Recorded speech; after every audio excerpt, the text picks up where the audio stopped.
Is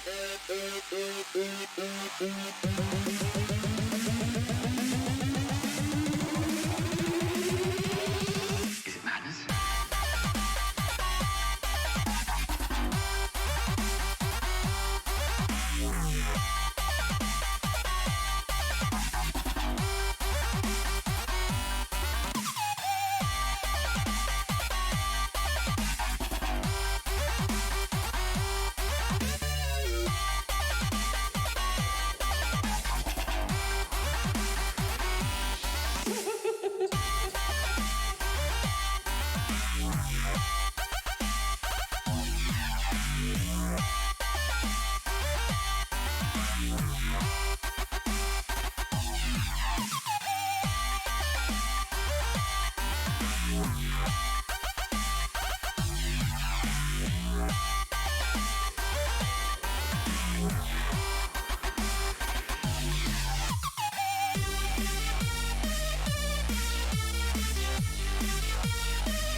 Hello,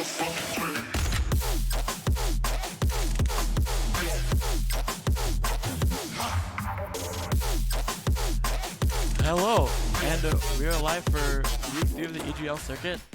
Burn victim with. Sombro here. For a second, I didn't even know if we were getting an intro or not. I was like, "Are we live?"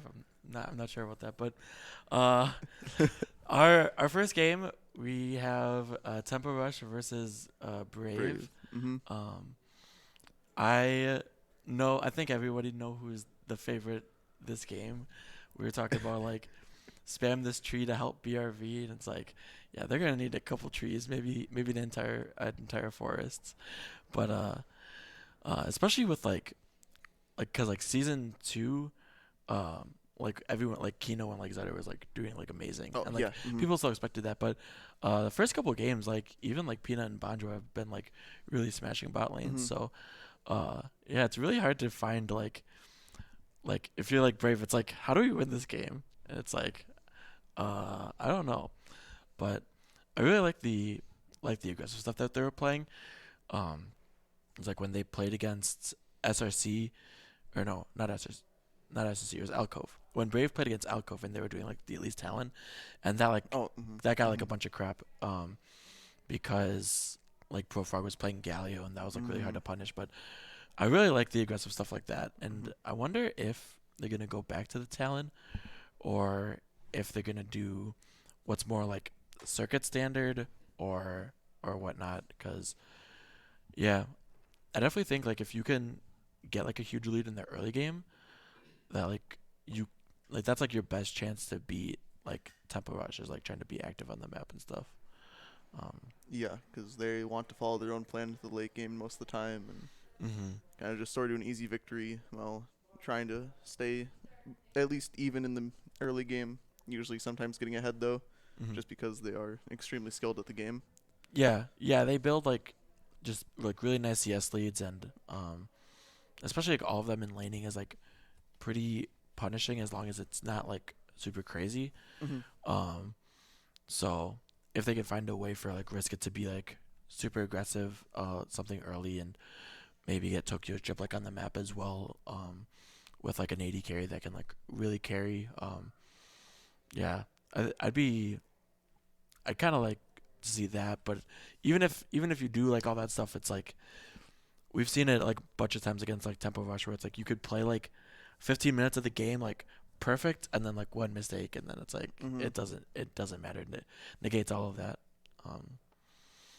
But yeah, because otherwise we did have a patch last week, and like it's kind of interesting to see like what pro play's been doing recently, because like I see a lot of Ashe getting played, which I think is really weird, because like when the season started, like people just like kind of like forgot about like all the utility AD carries, because like the AD carry items are broken.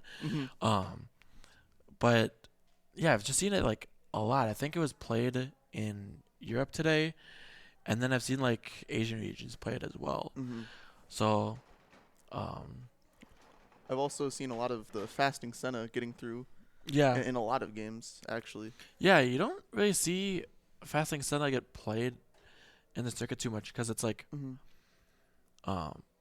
I think it's like very good. It's just like hard to execute, because like the best way to play like fasting Senna is like a tank support. You don't really want to play it with like a Seraphine like paired with you. And you could play like Seraphine like mid, and that'd be like really good, but because then at that point you're playing like a tank support, and you need to farm.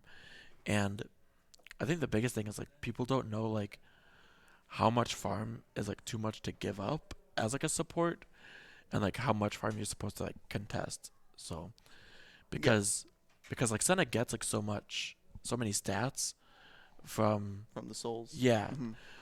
So I'd be interested if there is like already math behind it on like say you're like I know there is math you could probably find on Reddit somewhere about somewhere on Reddit. Senna mains just going off. Because like I just like I don't know like how much like gold value, I guess, like Senna gets. I mean, this is a problem I have since I don't get to play as much AD carry as I hoped. Uh, but it's like, yeah, it's like if you're playing against like a standard bot lane and they're up like 20 CS, but Senna has 50 souls, like, are you winning that bot lane or not? So, Mm-hmm. um, coin flip from Risk It. I guess we can do the coin flip right now. Coin flip now. Doesn't hurt. So we'll do Tempo Rush as heads and Brave as tails. And as a tails, so we will give it to Brave. They will get side selection, and yeah, we can kind of talk about that. We'll wait to see what they pick. Yeah, I guess I should know, like, I wonder what side is more favored. It's weird because It'll like, probably be on the stat sheet, or it probably already is. yeah, it probably already is. Yeah. Because it's like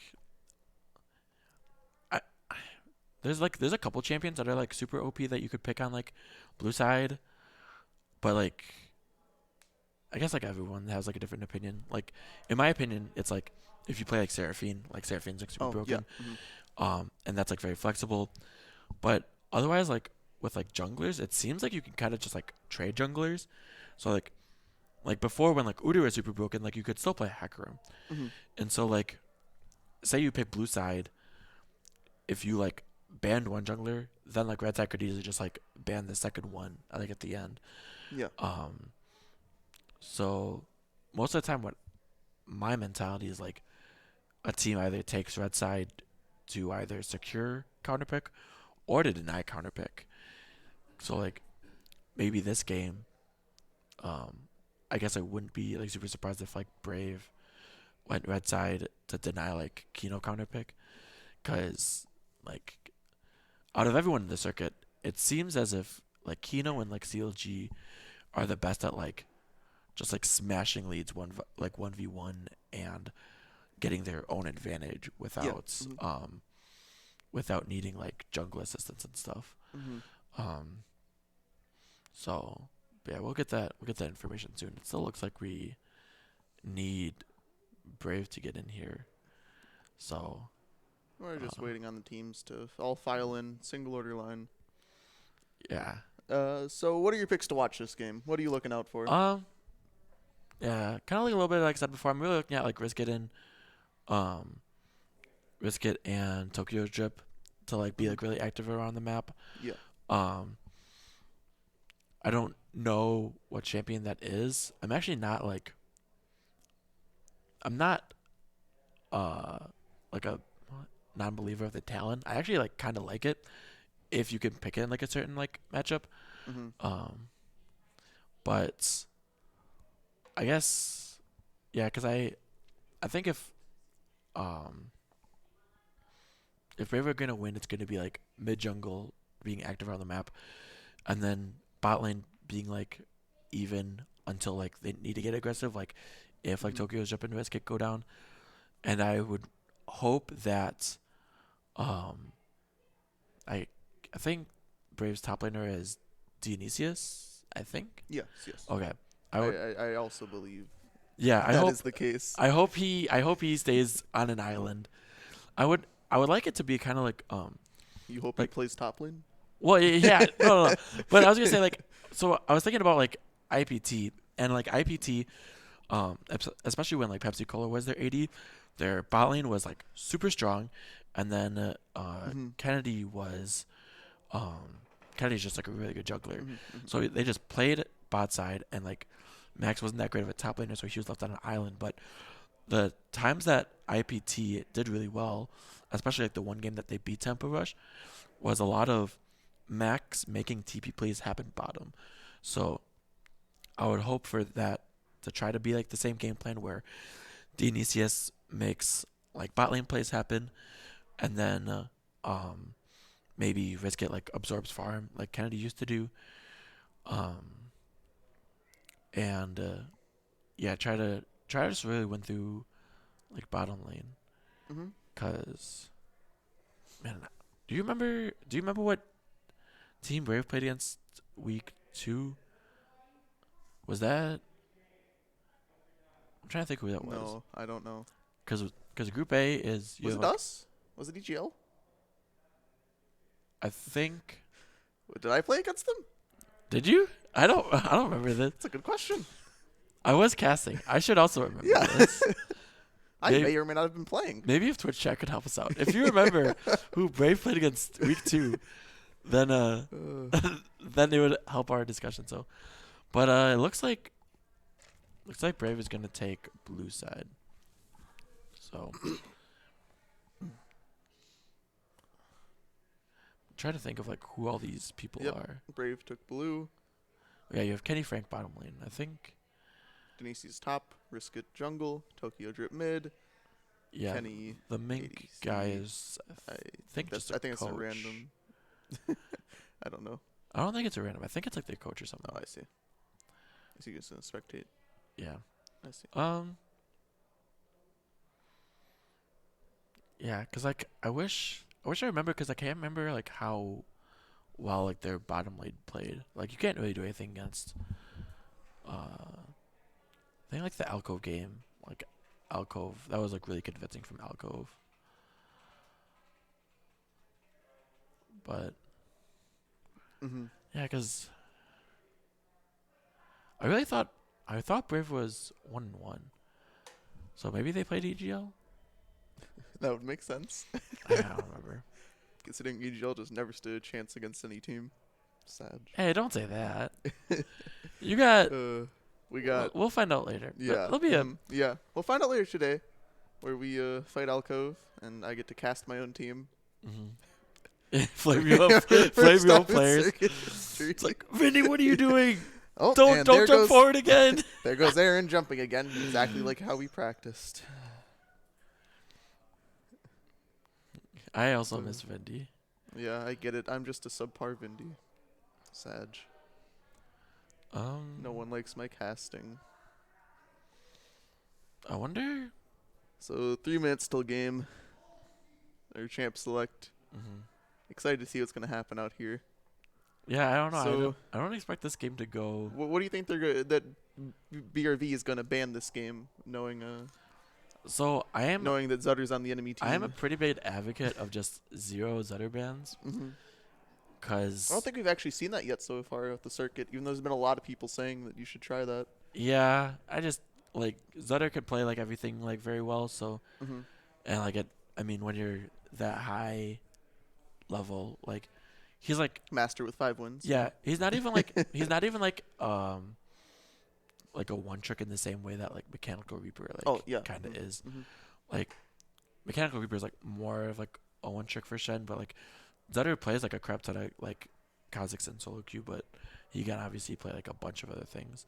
So I like Oran ban because that's like a flexible champ. Pretty much just like I would hope that every single ban on Brave, at least in the first phase, would just be like flex picks.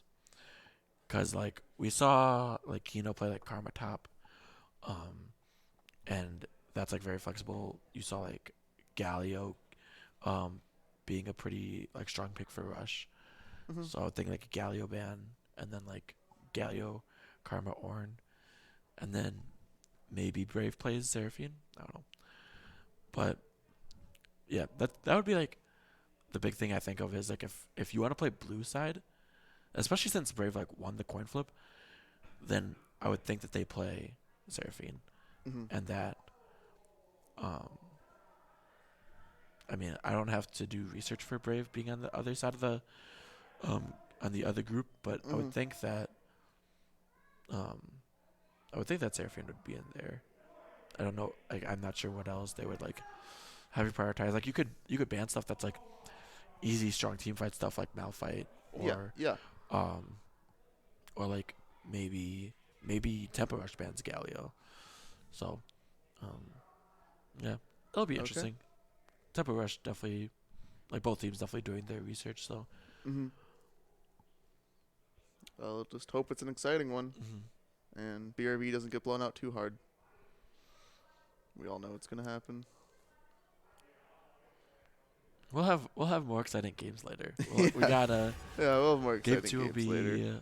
I think game 2 is SRC versus PTC. Last game will be Alco versus EGL. So those will be which is the one we're all waiting for. Oh yeah, best for Oh last. yeah, best for last. That one's actually going to be interesting, I think. Mm-hmm.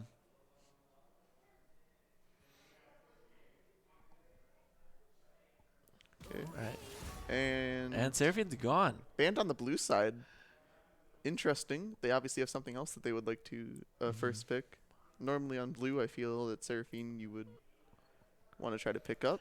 They might Yeah. be going for a jungle trade here if that's the case. The thing that scares me the most about Seraphine ban on blue side is like, not only are you telling Tempo Rush like you don't play Seraphine, you're telling literally everyone else in the group that you don't play Seraphine. Yeah. So now like Yeah. now you like other teams like don't need to be worried about like Seraphine as much. And like granted like time That's their half like strategy. They're actually going to pull out the Seraphine Ooh. in the next game, and they're going to trick True. everyone. They're betting on Yeah. this next coin flip. yeah. So but yeah, I like BRV ban so far. Getting rid of Ornn as well, which is like not only is it like super strong, but it's just like you can't like punish it. Karthus ban. I would think that's risk it Karthus. Yeah, that would definitely be risk at Karthus. I know Karthus has been popping Yeah. back up in the jungle recently. I mean like who is SK mid? Is that I think that's This Is All. And she played a game of Karthus. And then Malzahar. Yeah. Malzahar is ban. Malzahar's just Getting like rid of annoying. one of leaned back champions, just because he does like to play safe in lane, and he's known for doing that. Ornn being a good ban too, because lean back obviously can flex that into the mid, so double ban.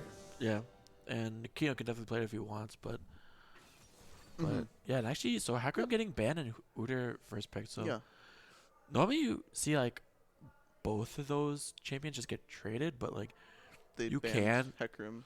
you can just go like Lilia, which is another like really strong champion. They choose to go Skarner. Skarner and Cho'Gath. So I really like Skarner right now, especially with like there's like enough speed boost champions in the game. Like you could go like Karma or Lulu, which like really benefits Skarner. You can even go like Annie now that the E like you could cast on everybody and give move speed. So that's pretty nice. I also really like Skarner into champions like Udyr and Hecarim, just this because is of the melee. Yeah. I just got nervous when I saw the Darius. It's like, okay, Oh, yeah. I like it, except if you luck in Darius, they're 100% gonna throw that show mid. Oh, yeah. And so yeah, no, I ends up locking in the Scion just saying, yeah, we'll play tanks top. Let's do it. yeah, And there they go. The Senna, probably going to be a fasting Senna, but can also be flexed into the support if you would want. yeah, I wouldn't like at this level. I wouldn't be surprised if it's like feasting. So they go with Jinx, which I think like Jinx is in like a really nice spot right now. But we still have like Galio on the table. I also wouldn't be surprised if it was Cho'Gath support. But I would. I think I it would very be. surprised. The only reason I wouldn't be surprised is because it's Tempo Rush. Any other team, I'd be like, yeah, because like, especially when it comes to Tempo Rush, you think of like Cho'Gath support, it's like, oh, that's like terrible. Like it's just really bad. It doesn't do anything. Like Q is like not the easiest to land, and if you support, you're really squishy. But a lot of times with Tempo Rush, you pick a champion like Cho'Gath, and by flexing at support, the matchup you're getting on the other side, like in the top lane, is going to benefit you super hard. So like, say for example, they pick like a mid laner, like Tempo Rush does on R4. They still have top lane to pick. They like secure that the Sion's going top or whatever, and then you lock in like top lane Vayne or something, or like Fiora, something that like just smashes. So Yeah. for the rest of the bands with like Rakan, Varus on Rush side and Brave banning Galio, Lulu, I really like all the bands. Oh, is this it? Is this the new, slightly reworked Yorick? This champion's very I'll strong be honest, right now. I'll be honest. I'm surprised it went this far because Yorick seemed like from the little I've seen it played, it seems so broken. I haven't shared a clip in the server chat yet, but in my team chat, there's a clip of me one-shotting someone with the E minion jump, doing a little over 2,000 damage. That is absurd. To the enemy. It is absurd. Like, especially because like it just seems like Uh, there's no like counter matchups. Like, they're obviously they gotta be like the first thing I thought of was like Shen because you can like dash from the E, you can dash from the cage or oh yeah. whatever, and then you could also just be like useful on the other side of the map. Um, but yeah, York just like Yorick seems so is. hard to punish. Yorick has a really strong and kind of cheesy, to be honest, level 2, because now his E summons his minions too on anyone that it's procced on. Oh, really? Yeah. Okay. So that's one of the things that makes So him you so like strong, because what you can do is you can stack all of your minions, and now you okay. don't have to pop your Q and make them vulnerable to ranged champions before you throw your E. So now you Okay. can just throw your E, they'll summon and jump right on him, dealing 200% auto attack damage That's each. insane. What the heck? Holy jeez. Okay. It is very strong. That's ridiculous. So speaking of the last picks, now we see we see the Rise getting picked up for the mid lane for Tokyo. Just a good scaling, safe farming champion in the early, and then Nautilus going to go with that Senna in the bot lane for Brave. We will see if that's going to be fasting Senna, even though it is a Nautilus. Yeah, I would expect it to be like a farming feasting Senna build. It's like yeah, because like even though like this like kind of like we were talking about before, it's like even though the Cho'Gath is going mid, and I really don't really like it against the Rise because the other side of the map is York versus Cyan. Like that's just gonna smash, and York is just gonna have a field day with Cyan. So Okay.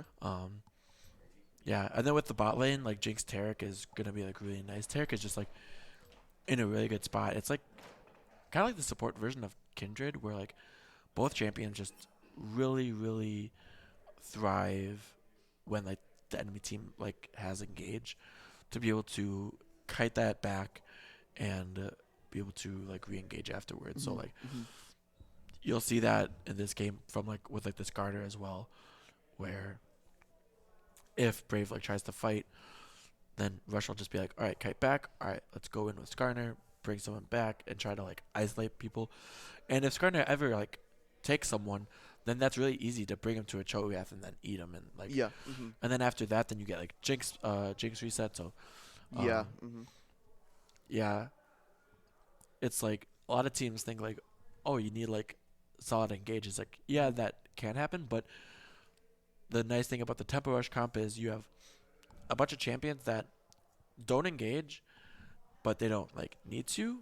And on the other side of the map, you have Yorick. So like, I'll say like if somehow if If. they punish Kino, but like then that would be like really scary, for like tempo rush because if they like say Kino randomly goes like 0 or whatever, then it's like all right, like how do you win at that point? But because they got such a favorable matchup on the top side of the map, then it's going to be really difficult to execute from Brave side. So I would hope then like Sorry. kind of like we were talking about like Tokyo's Drip kind of like getting active on the map, and I like him doing that with Rise, maybe like getting like a couple realm warps up there and trying to dive like Kino, especially with like Sign can just ulti, and I think well actually your cage is just terrain, right? It's considered terrain, so you can't like if Scion ults, then you just like throw the cage up and it'll like stop him like him running into a wall. So yeah, it's gonna be really really difficult from Brave. I see this just being like a chill game of Tempo Rush slowly getting like CS leads and stuff. The thing about Brave in this situation is that they are looking to just scale with the Rise Senna and then the Scion 2 all scaling pretty well. But then when you look at just how their team fights will go, it'll be extremely hard for them to play it because of their comp. And then you look at the split push too. The enemy team has a Yorick who can split push with his ultimate while also being at team fights. So it's just extremely hard for you to win when you go into that late game, but you're also playing a late game comp. Yeah, luckily Rise can like kind of fight back, in like the split push late game. Like he can farm. He should be able to farm against like York pretty well. The only issue is like at any point in time, Skarner goes down to like that split push, and with Turbo Chem tank, then like you can easily kill Mhm. the Rise like before he escapes with the Realm Warp. Yeah. So And all those are assuming that the game goes pretty even out to there, and that Tempo Rush doesn't just use skill to get early leads all across the board and strategically close out the game by just pushing those small advantages like they do so well. I'll be honest. Every time I look at the Meowric skin, I look at the name and I think that it's a Warwick Oh. skin, and then it's not, and I just get super confused, especially because like the splash art, it's it looks mostly like a York skin, but it doesn't look like not like a Warwick skin. I always get confused by that. Yeah, just because the kind of fur on it looks like a cat, you know, like how it's supposed to. So I can see you're going Yeah. with that. Otherwise, um, all the keystones kind of look like pretty standard, and all the runes look standard. So, Mm-hmm. Spellbook on like the Cho'Gath mid is like pretty good. Like when you're playing like, especially when like Leanback likes to play like the tanks mid lane, like Spellbook is just really really good for getting extra utility from like Ignite or um like a smite at an objective if his like ulti is down or something, or like Ghost or whatever, like Mm-hmm. Cleanse even. Especially because like there's not really like a better one. You can't really proc like Grasp or anything in the mid lane. I am curious about like what people think of like Omnistone though, because we haven't seen Omnistone in like a really long time, and I feel like that could be one that would be like good on like Cho'Gaths and other tank mids, because like we used to see that a lot from like Scion top Mm-hmm. and Scion jungle, Yeah. where like you could use like a lot of like aggressive ones like Electrocute and um like Press Attack and stuff, but then you'd also get like Predator, and like Predator's really broken. Yeah. Mm-hmm. So Riskit playing extremely aggressive, but Skit's looking for a ward here. yeah, but Yep. Riskit's done this before, and I really like that. He's Mm-hmm. showing that he starts W, but Tokyo's Drip gets a mana flow and a tier stack. But like starting W, I think is really interesting.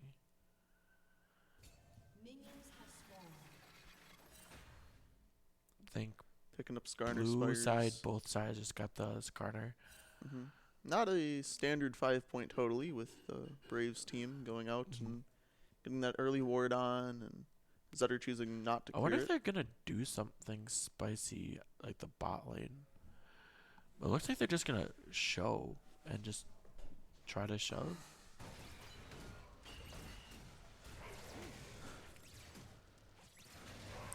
We see both junglers starting on blue here. Yep, kind of just like trading like sides of the map. Mm-hmm. It'll be interesting to see where they go from here, if they'll just full clear their own jungle, or if they'll decide to go into the enemy jungle and look for a little something. Risk it on the Udyr definitely has the power to chase down Zutter with his champion, and he does not come close to losing that 1v1. The question would be is if your mid and top can get the advantage in their lanes there.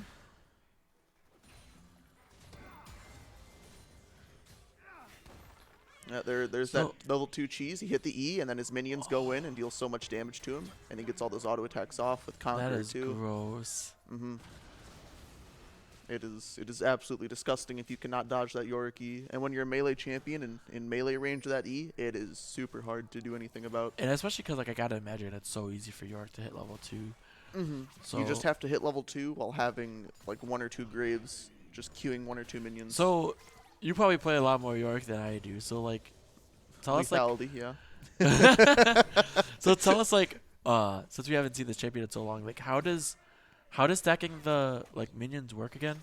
So every time you kill a minion with Q, you get a grave, and at levels I think 1 through 6, every minion that dies near you, or every 12th minion that dies near you, drops a grave, and I think after that it's every 6th minion that dies near you drops a grave, and that might go down again in later levels.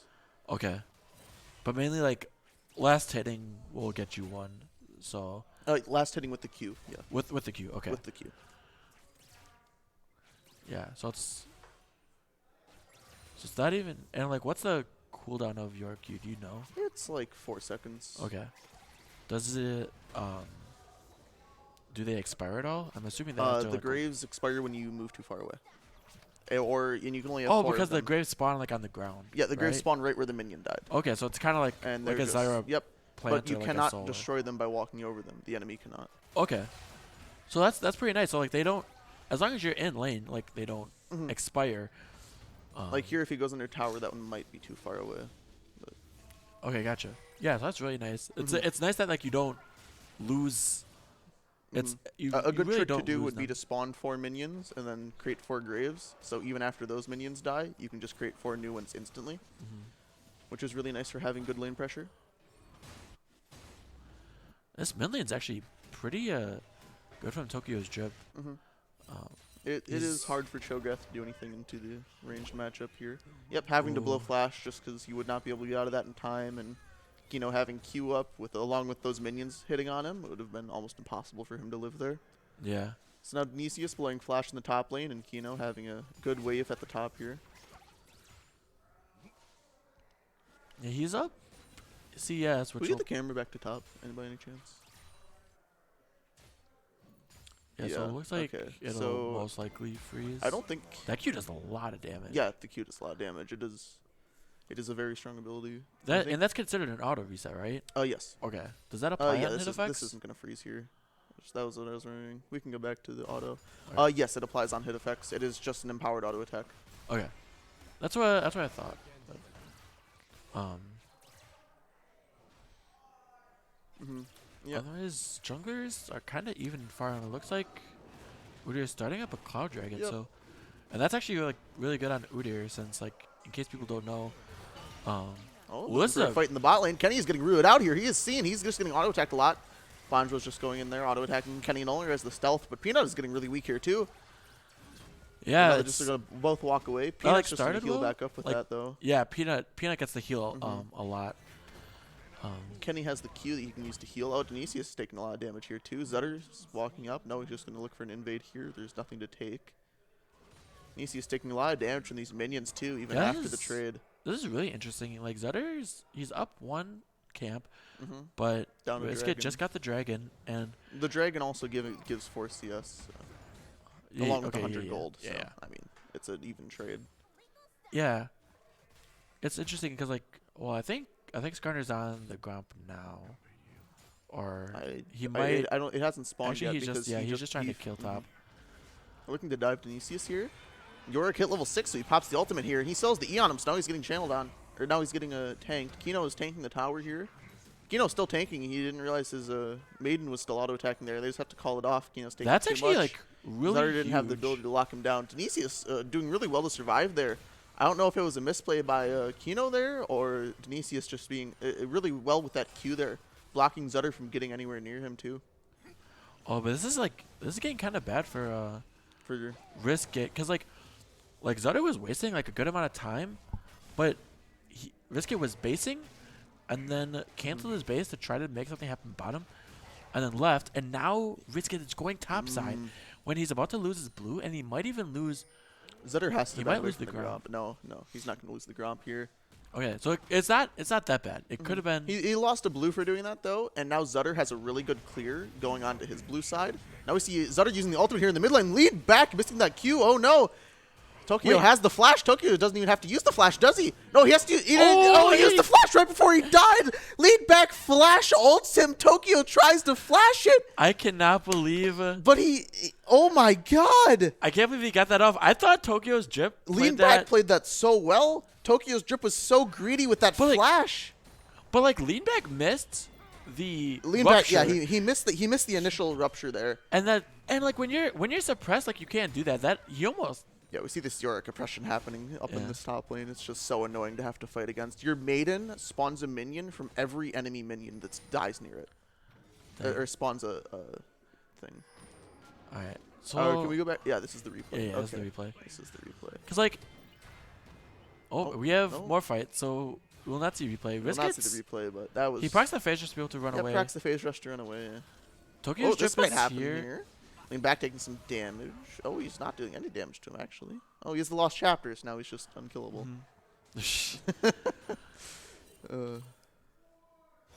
Yeah, risk it going back to farming. We see both junglers are even because I think with that gank in the mid lane, Zutter never went back to his bottom side, so he never ended up clearing that. He actually went to his top side instead and is now pathing towards bot. Probably going to be looking for this next dragon spawning in 2 minutes. Yeah. But Kenny is up 10 CS on Banjua. And mid lane is still pretty even though like the kill went over. So doing like, because they're even in items. He's even like Tokyo's Drift is even up like a little bit. Yeah. But York is going to start. The thing about that play mid though was I'm very scared for Tokyo's Drip here now that Lean Back has a kill. I think once he finishes that item, assuming he's going for the Everfrost. Everfrost. Assuming he's going for Everfrost, if Lean Back ever hits a Q on him, it might just put him in lethal range with the amount of CC he'll have, and Tokyo Drip being almost unable to move for close to I think 4 seconds. Yeah, it's just a really hard ability to hit. Yeah. Because like, but when you have like this Gardener coming in, that was like that should be landable because. I think Lean Back just doesn't have enough experience on this Shogath, and maybe he does, and maybe that Q was just miscommunication, or maybe he was expecting the flash out and was just trying to predict that. Yeah, very true. Like it easily could have been like a prediction. Yeah. Q. You know, he ended up getting the kill in the end and went flash for it. Yeah. So or like in the end, very positive play. My phrase I've been saying a lot randomly is like, well, they got the kill, so Lean Back obviously played it perfectly. Yeah. Results are all that matters. I would make Lean Back very unhappy to hear if he is. I'm actually pretty surprised that the Scion is like kind of keeping up a little bit with the York. Like being down 10 CS, especially because that dive was like really threatening, and he played that pretty well. But we see. But this is where it starts. So now it's gonna. So now he's probably gonna get 3 plates here, maybe even more, just because of how much damage. Oh no, he doesn't go for the extra proc. Oh, he started tanking tower. Yep. The Maiden kept hitting Vinicius there.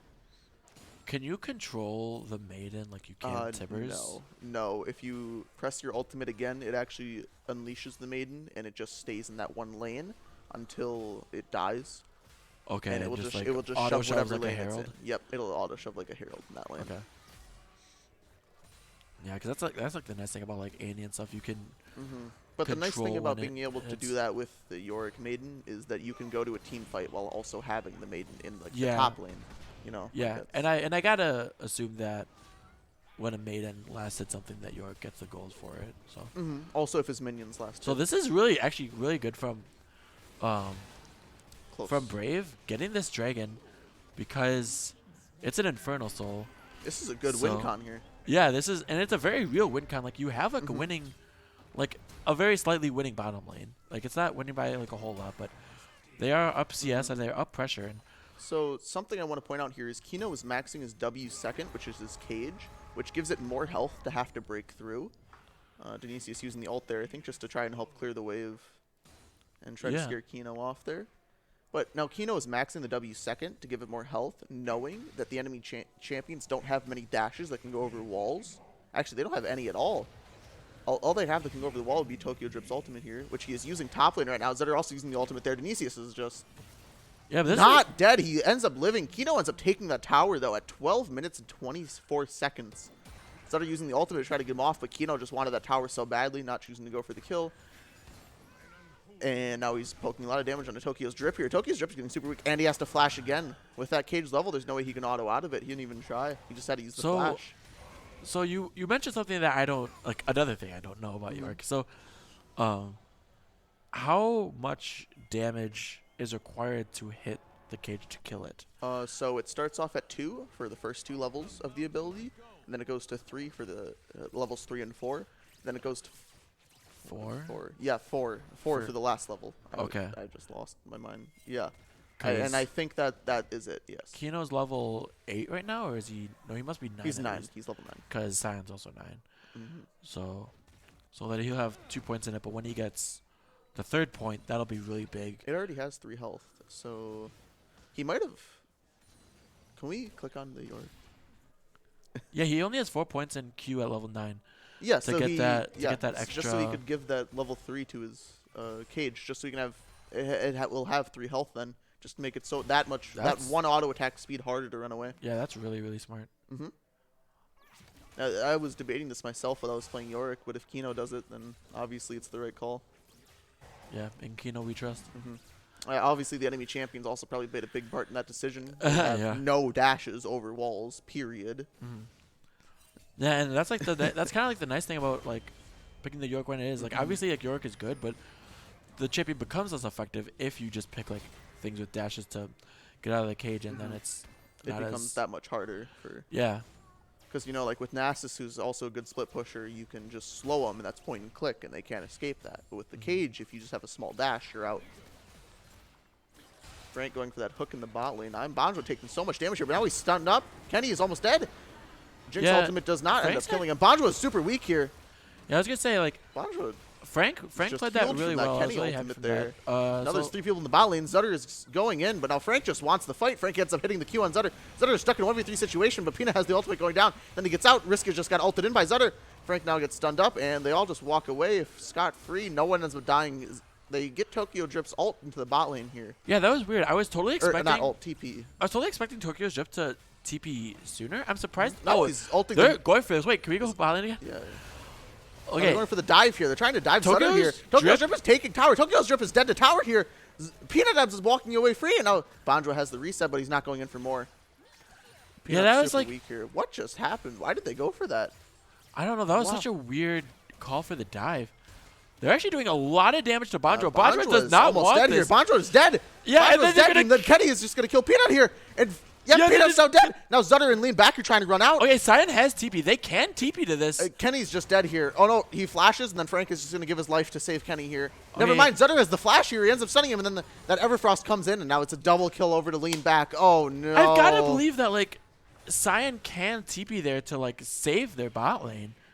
I think Cyan was... Yeah, Cyan's too weak right now. I don't understand. He's like, probably part of the casualty. It's like, Banjo, you don't, you don't win this. Yeah, I mean, Banjo goes in. His team is probably calling here. Lean back is probably calling He did. He did get a crit at the very end, so definitely didn't think he was going to... It was either a crit or maybe it was the Kraken auto, but, like... I think, it was both. It was both. I think, like, as you get that second kill, like... Because I don't know if they have wards in that bush or not, but... Like, if so, then, like, you know they're coming. I think they did. And Cyan can try to TP. And because, like, if Cyan TPs, he's not going to die. So then Frank is going to give up his life 100%. And then I think just Cyan and Senna get out. But overall, that's, like, pretty good. Like, the gold is still even. And, or no, is it even? I can't tell how much gold is. No, it is. I was gonna say, it does not make sense. I need new glasses, I guess. Because I was gonna say, like, Kino is up so much, the gold definitely cannot be even. Yeah, it's now a 5,000 difference after RSH took that top tower. They're kind of just ignoring. And now we have a big fight over here. Lean back is trying to pick out. He has his ultimate here. He's just gonna kill him. Riska gets the dragon. Riska ends up getting the dragon. Banjo's ult does not hit anything there. Riska's just Wait, they don't even have to kill him. Riska's just running away here. Go to the dragon. Go to the dragon. Top. Oh, Lean back gets the ultimate here, so he's just surviving. And now Frank just has to try and run away, but now Zutter has the phase rush to get on there, and now he just picks up Kenny, and now Kenny is dead, and now Frank's still surviving, and Lean back ends up getting out for free, and no one on RSH's side dies there. Risk it ends up getting out with the phase rush just walking right behind Lean back, but... So... Do we press this? Yeah, you can press it. Okay. So, like... Kino's just ending the game in the top lane. Like... Kino was ending the game! Yikes. Kino was ending the game! Wait, okay, oh my God. They're going to go Risket's behind gonna die here. Yeah, I was going to say, Risket... Oh my God, he's just hitting the tower. They're definitely not going to... Oh, Risket's dead. Oh, he lived. Oh, he lived. Oh, he lived. The maiden didn't go. The maiden was too far away. Oh my God. And now they're getting mid tower for this too. Kino just. But guess what? This is a bad hit him. True. It's before 20 Wait, does Tokyo Drip kill him? He does. Tokyo Drip gets the kill on Peanut. Now Tokyo Drip doesn't fall the heal. Oh wait, Banjo goes back in and then flashes out after getting the kill. Nice job by Banjo there. Banjo played that really well. Oh, holy cow! That was what just happened even there. Oh God! Oh no! Oh no! And now Zutter has the ult on him here. Wait, Kenny's still doing a lot of damage. Oh, but the Cho'Gath Rupture just missed. He was CC'd in place. Kenny's in a really good spot to keep DPSing and slowing people. Kenny's just been autoing him this whole time. Leanback is just so tanky, even though he's building a mage here. Yeah, because he has a lot of he has mhm. to have a lot of stacks. Can we look at Cho'Gath quickly? So he has 8 feast stacks total. Oh Yeah, my.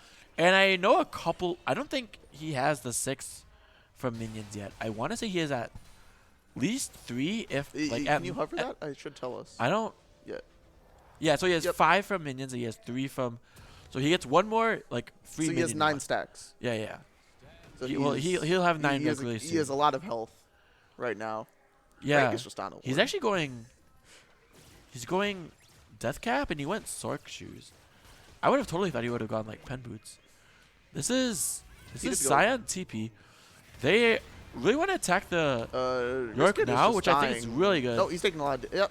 Kino flashes out and ends up gonna fall soon. Eventually, oh my God, he lives. Do they not have Senna ulti? Oh, he ends up living through the Senna ultimate. I don't think. Yeah, it he's hit still him. very low, but So, now they're just gonna shove out We this see mid. that Kino cage there, and I think that Kino cage held 2 of them in place, and they weren't able to auto attack him because they were clicking too far. They were clicking out of the cage, and instead of moving there, they auto attack the cage. Yeah, but That's it looks like Brave wants to like flank him. Oh, So no, Rush is doing There's a nothing they pretty can good do job here. of just. They're trying to backing just set up the Baron here, which is what they want to go for. Then, yep, Kino's going back on the split push with his Maiden. Lean back, might be getting caught out here. Just uses the flash, and he's out. Yeah, good to get the flash out because flash is like really There's really so much valuable on action this Cho'Gath. game. Oh, Frank, good sidestep. Oh, Yeah, Frank's walking up though. He's gonna get. That's an okay dredge line. Oh, and he gets rooted back out, but there's only 2 of them there. That's a knockup Lean from back, missed the Scion. Q. Oh, and it's just dead. It does so much damage to him. Lean back with the full mage. Cho'Gath. Lean back. I don't think has hit a Q all game. He just doesn't matter though. He's just so strong. He does so much damage. Nisius ends up falling, goes into the passive, looking for Peanut here, dealing so much damage to Peanut, and he gets stunned and it's out. Oh. Yeah, Yorick is shoving out the bottom. Yeah, and lane, so Yorick's he's shoving getting a out lot. bot while all this is happening. It's such a commanding lead right now because you had Tokyo's drip clearing waves in the top 2, which Yorick created up there. Like, now Yorick is sitting in bot 2. Oh, and then Kenny there he goes. Yep, that's Yorick. That's Yorick. Yeah. Yikes. Why not? He hit the E. I mean, you should have dodged it. Riskit just can't get into the Baron pit. There's no blast plant. And like Vindy, you've seen the clip, man. It's horrible. It does 200% damage, and if you have IE with the passive, that also procs on that, by the way. wait, Fun fact. IE? So if you have IE and like you have the 60% crit with IE, that does that on the minions. Just a fun fact. Don't ever build that. It's not great, but it's good for one-shotting. Yikes. It's so fun. Riskit? I mean, look at that really damage just by aggressively hitting again. E on him. And I mean, God. Yorick just does so much damage here. No, make it stop. Yeah, you see he wants the Serpent. Serpent's Fang has been really popular on Yorick recently. Just because he does like building a little lethality in it, and along with having a few shields on the enemy team, it is just good value here. Kino is just, Dionysius is just stuck in there, stuck in the wall. That's a pretty good ulti from Frank, but looks like Zetter has flash. Zetter flashes out, just ults him into the team, and he just dies. Yeah, and then the rupture. Yep, nothing you can do there. Now, that's what we were kind of saying before. It's like this game is just everything but over. It just sucks when Brave played a pretty good game. Yeah, like in the getting end, the first 3 dragons was like really nice. Like but even this like one gets stolen. Ah, dang. Sedge. Yeah. Like they had a win con, but it's just like you can't do anything against the Yorick. The Yorick and like is especially so when you like leave it alone. It sucks too because you see like Cho'Gath in the mid, and then Jinx is being so fed to. Yeah. Just falls apart. But yeah, Tokyo's drip is doing what he can. Playing Rise gives him a lot of split push pressure. So yeah, he can't really do much against these minions. So definitely top end hip going down again. Oh, Tokyo's drip getting hit by the zap. Scion going in. Wait, Kino is in a 1v4 right here. Kenny is just dead on the side because he didn't dodge the E. Riskit is almost dead too. Well, he does. Oh, but then the Jinx ult. Jinx ulti misses. Oh, Tokyo's. Oh, no. Oh. You can hear the question mark pings in the background.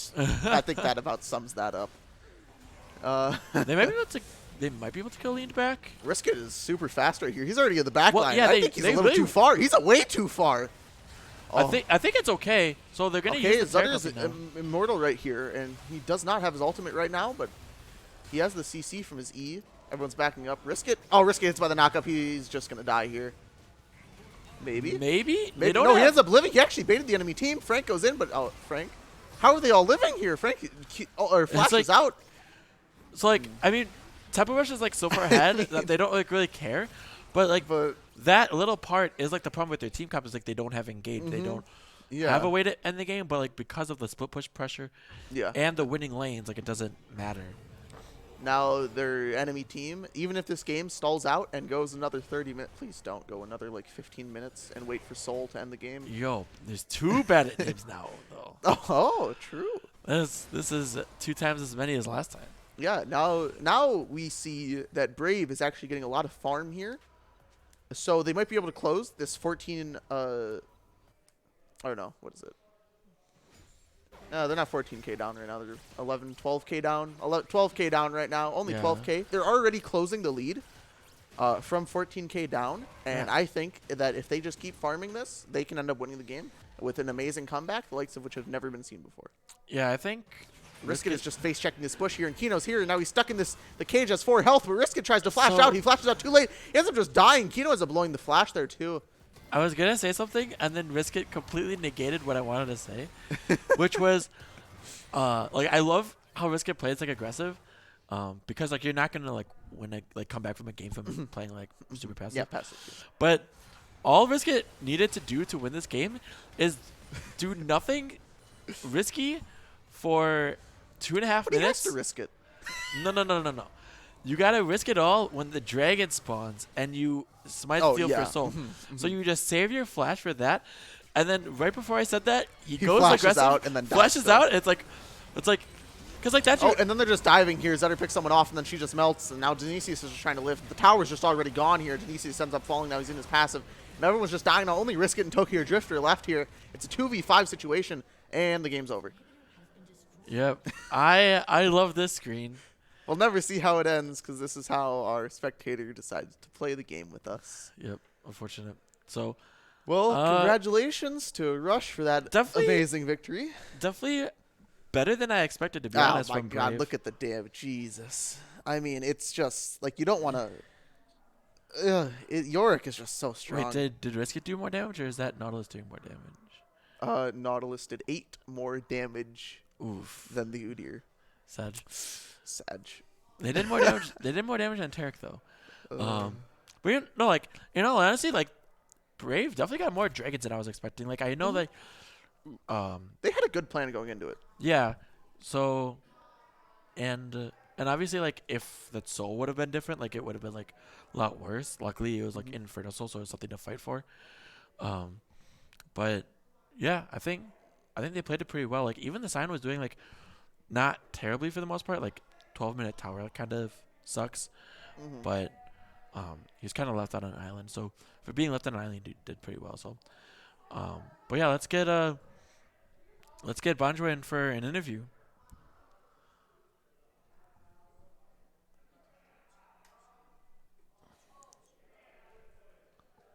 Eventually.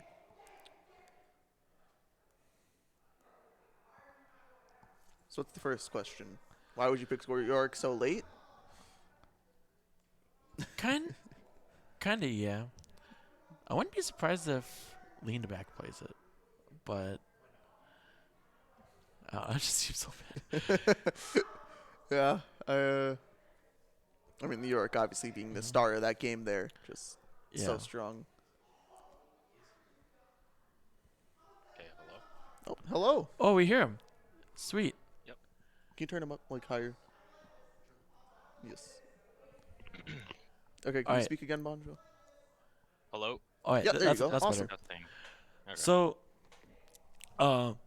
obviously you guys read the patch notes and you think that Yorick is pretty good. Were you expecting it to go that far through pick and ban? Well, there are a lot of, like, bans that people need to do for us, so I guess Yorick kind of just got left out. I mean, if you think about it, it's like a lot of stuff that like people are kind of scared. We're good at everything, so something's getting through. Yeah. So I mean, it's definitely not surprising that I got left out, but yeah, it's just kind of yeah, like you said, we play everything, so it's kind of hard to ban Yeah. Yorick, you know. Mm-hmm. So, um, I guess my question was like, was Yorick always the plan? Because I was also curious on like, were you at all scared at like when like Brave picks like the Scion on like Blue 3, like Um, picking the York earlier since like it seems like such a broken champion instead of the Jinx, or was it kind of like, oh, York's still up, let's just pick that? yeah, it was more of like, oh, Yorick's up, and he does really good into Scion, according to Mm-hmm. Kino. And I mean, when they did pick the Scion Senna, I kind of thought they were gonna do like a Scion Senna bot lane, Yeah, but um, I think my team just kind of thought it was Scion top regardless. So that's fair. What is, yeah. I guess it's like a little bit of an odd question, but I'm curious about your opinion. What is your opinion of like fasting Senna versus feasting Senna? Um, I think fasting Senna's the better option just because of the souls. Like it's really hard for her to get souls unless it's like 60 minutes into the game as farming Senna. Okay, So yeah. okay. Um, yeah. Do you have any questions for him, Zambro? No. Congratulations on the win. You guys played great. Yep. Thank you. Yeah. Have a good day. Yep. You too. Thanks for joining us. Imagine that York's still up. Let's just Yeah. let's grab Yeah. that now. So Uh, but awesome. Okay, so uh, Unlimited Ninja, I will not be responding. So not sponsored. we're taking a quick break, and then we will go into the PTC SRC game in a few moments or so. So yeah, stay tuned. We'll be back.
Yo, big on the peg nerds, enough respect, my branching them, see? I ain't know some of my friend, I'm a branching them, and I'm branching them, I'm a branching still. You hear this? Come on! You know me liar, you can't count on me. But some man don't know about loyalty. Me see them every day, how them a move booty. I want get treat like royalty. So I may have to question for them activity. Try take man for food, but me sight clearly. I try draw me in a them town full of routine. Them smart, but them not smart like me. Watch out for them guy way up was like brother. I talk about brother from different mother. I never live the skies and I work undercover. I suck your energy to reduce all your power. Yeah, you know me and you know we are back. Yeah, you know me and you know we are back. To all of my friends, them two words matter. Them infiltrate your life like a computer hacker.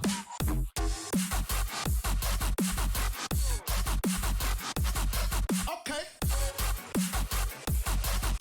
Them infiltrate your life like a computer hacker.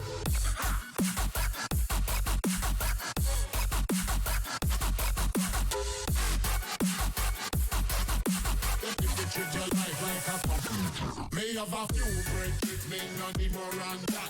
The close friends me have them solid as a rock. And me run the one them want come stabbing on me back. And the one them when need me when them like what? You can't buy me friendship like a stacker even for me to a shop. And I buy back. If you still we have a picture more me with quarter. Yeah, you know me and you go we are back. When they keep way of respect and manner. To all of my friends, them two words matter. If you treat your life like a computer hacker, mind them and they want to find your light ladder. Yeah, you know me and you know we are back. Yeah, you know me and you know we are back. All them want is the fruit from your liver and suck out your blood like chocolate.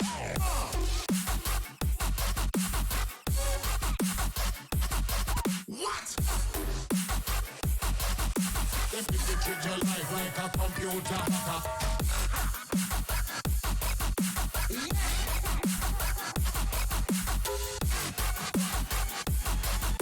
I suck out your blood like chocolate.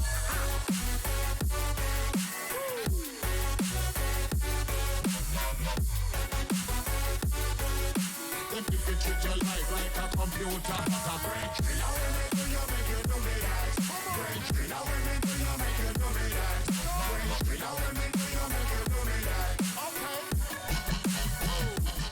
All right, and we are back, guys, for game 2. We got SRC versus PTC.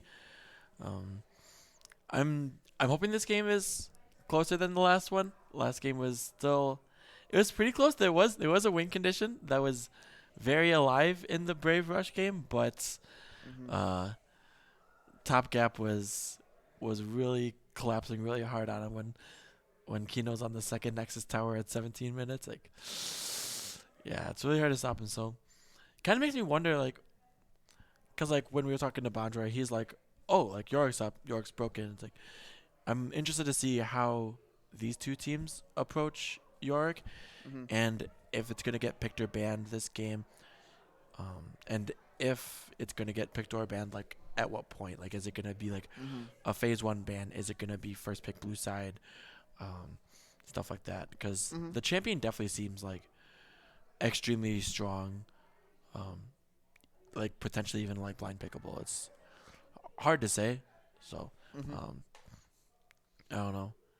I don't really know what they've been playing. I know that I don't think CLG's playing today. I think they have a sub mid laner like CLG wasn't able to play, but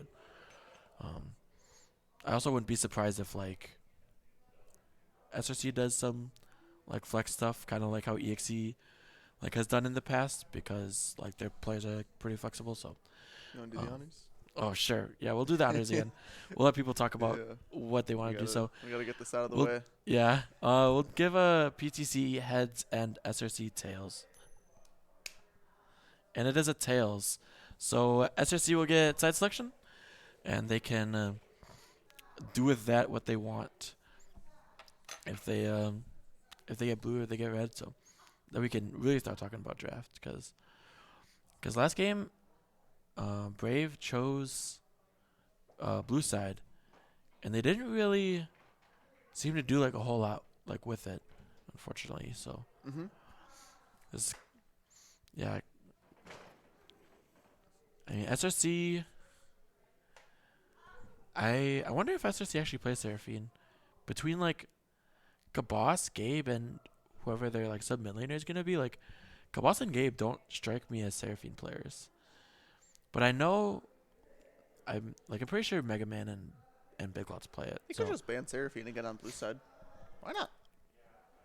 yeah. Is that what SRC is? Yeah, it looks like SRC is chose blue. Yep, if SRC did choose blue, PTC is all on red already. So I think.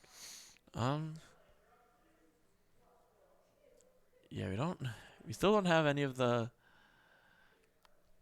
other They're coming.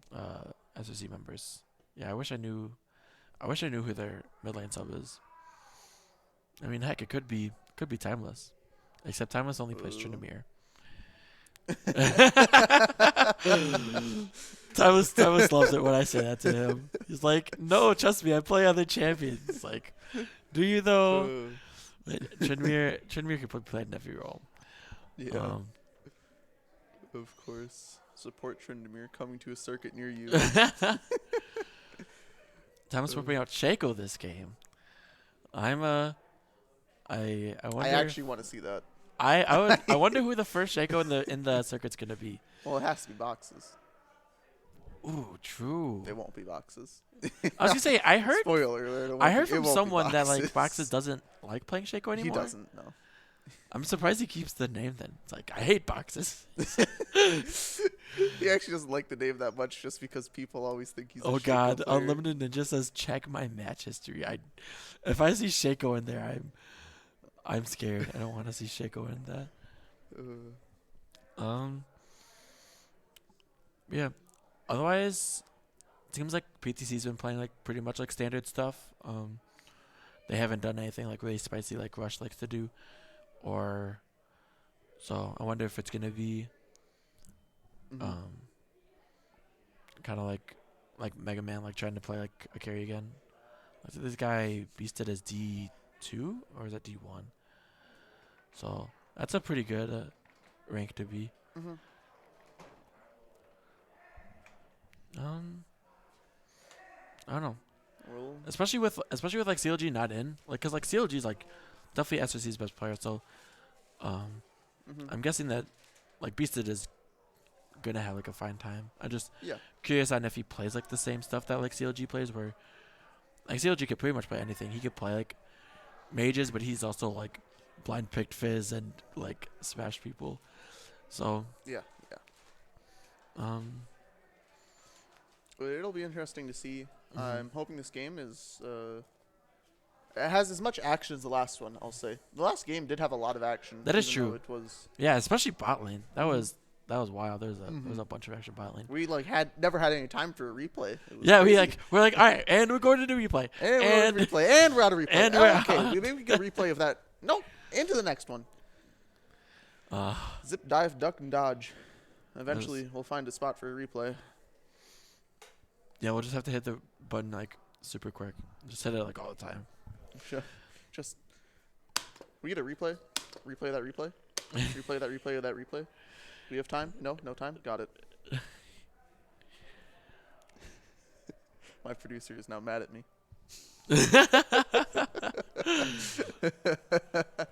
They don't call it Fired Nation for nothing.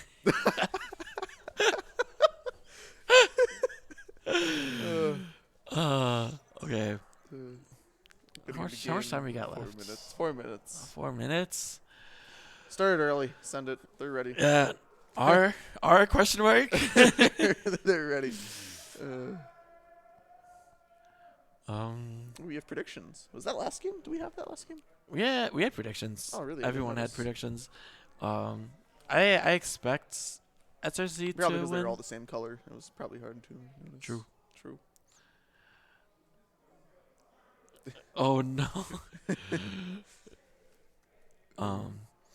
I definitely am giving it to SRC. I just expect. I guess I expect Zach's Blobs to have like just a lot bigger impact than Jig and Jag, but yeah, and especially because like Timeless is kind of like he seems kind of feast or famine where like he'll have games kind of like in the show match where he like did really poorly, but then he also has like times where he just like solo kills, and especially because Timeless enjoys playing like carry champs or like damage dealing champions versus like tanks, then gives him like a little bit more agency to like try to like snowball in the 1v1, especially because like it's weird because if you play a carry top, then it's a team that's less centered about like 80 carry, like trying to carry, and that's like how like SRC like tries to play with like trying to get like Kabas to carry with like their mid laner, just like doing like really well on his own. But if you pick a carry top, like Timeless has played like GP or Gragas, for example, then there's a lot more threats like to deal with, and especially when like if Timeless plays a carry, like, you're not like lacking tank either because Zach's Blobs like pretty much exclusively plays like the tank junglers, and Gabe almost exclusively plays tanks until he plays Janna. So will we see the Janna ban? Gabe is officially a Janna player. Starting out with the Heckroom ban for Jig and Jag and Zach ban for Zach's Blobs. It's in the name, and they don't like it. That's two jungle banning bans. Udyr and Heckroom on the same side here. Zach's Blobs obviously hating both those champions, as most junglers do. True, but like I find it really difficult to believe that you ban both of those champions. Because now do you ban Seraphine? No. No. They're going to pick Seraphine, and Beaded is actually a secret Seraphine one trick on his ult account. Ooh. Got him there. I hope PTC doesn't ban it. Because it's kind of like being like, yo, SSC, pick it, you won't. Pick it, you won't. Do it. Let's see what they ban here. Last ban. I wonder. Jinx. Yeah, I got Kabas's Jinx's. two Jinx makes sense. carry champions. Jarvan. First pick, I really like. Oh, I mean, it's like technically a flex pick. I know from being on EGL that Vindy is a very big fan of the Jarvan. Yes, no, Rammus. Yes. no. Yes.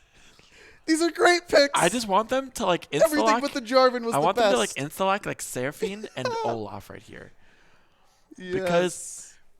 Because if they like an Olaf, SSH just would be like, oh god, what have we done? Like those junglers are like good, but like when like Olaf's on the table, Amumu's not they go great Volibear at all, but it's so I love the champion. I think this is a more likely Volibear jungle, but I'm pretty sure it's flexible between PTC. At both teams, Seraphina's up. Be quiet, ULS. Okay. So honestly though, I would not be surprised also. So Seraphine this is goes the through thing. This is the entire thing. draft without getting seen, and it just makes No. Coach Hale really, Definitely not. really mad. Definitely not. But I like this because they pick Xayah again, or they pick Xayah, just pick an AD carry, and they're going back at SSC and be like, pick Seraphine. You won't. Like, you're not gonna pick it, and then we're just gonna pick it. Like, it's just super You won't value. pick it? It's just both. It's teams the going back ultimate and forth. game You of won't chicken pick it, right you now. Won't pick it, you won't pick it. It's like EXE with Lux. It's like if they don't pick it like right away, it's to be like, yo, you won't pick Lux. You don't play Lux. Only we play Lux. What are you gonna do? Waste a ban on Lux? We do see Caitlyn though, and Caitlyn has a huge range advantage over Zaya, Mm-hmm. and especially like having like a little bit of mobility as well. So, Caitlyn's pretty good. I wonder, like, Gabe doesn't seem to play Morgana, but like Caitlyn Morg is a super broken lane, and Cho'Gath. Cho'Gath for the second game in a row coming out. So they see the Volibear here. Now Volibear can be flexed into both, and they're picking Cho'Gath. That also could be flexed into mid and top. So it's only a mid flex when you're against Rush. This is 100% timeless.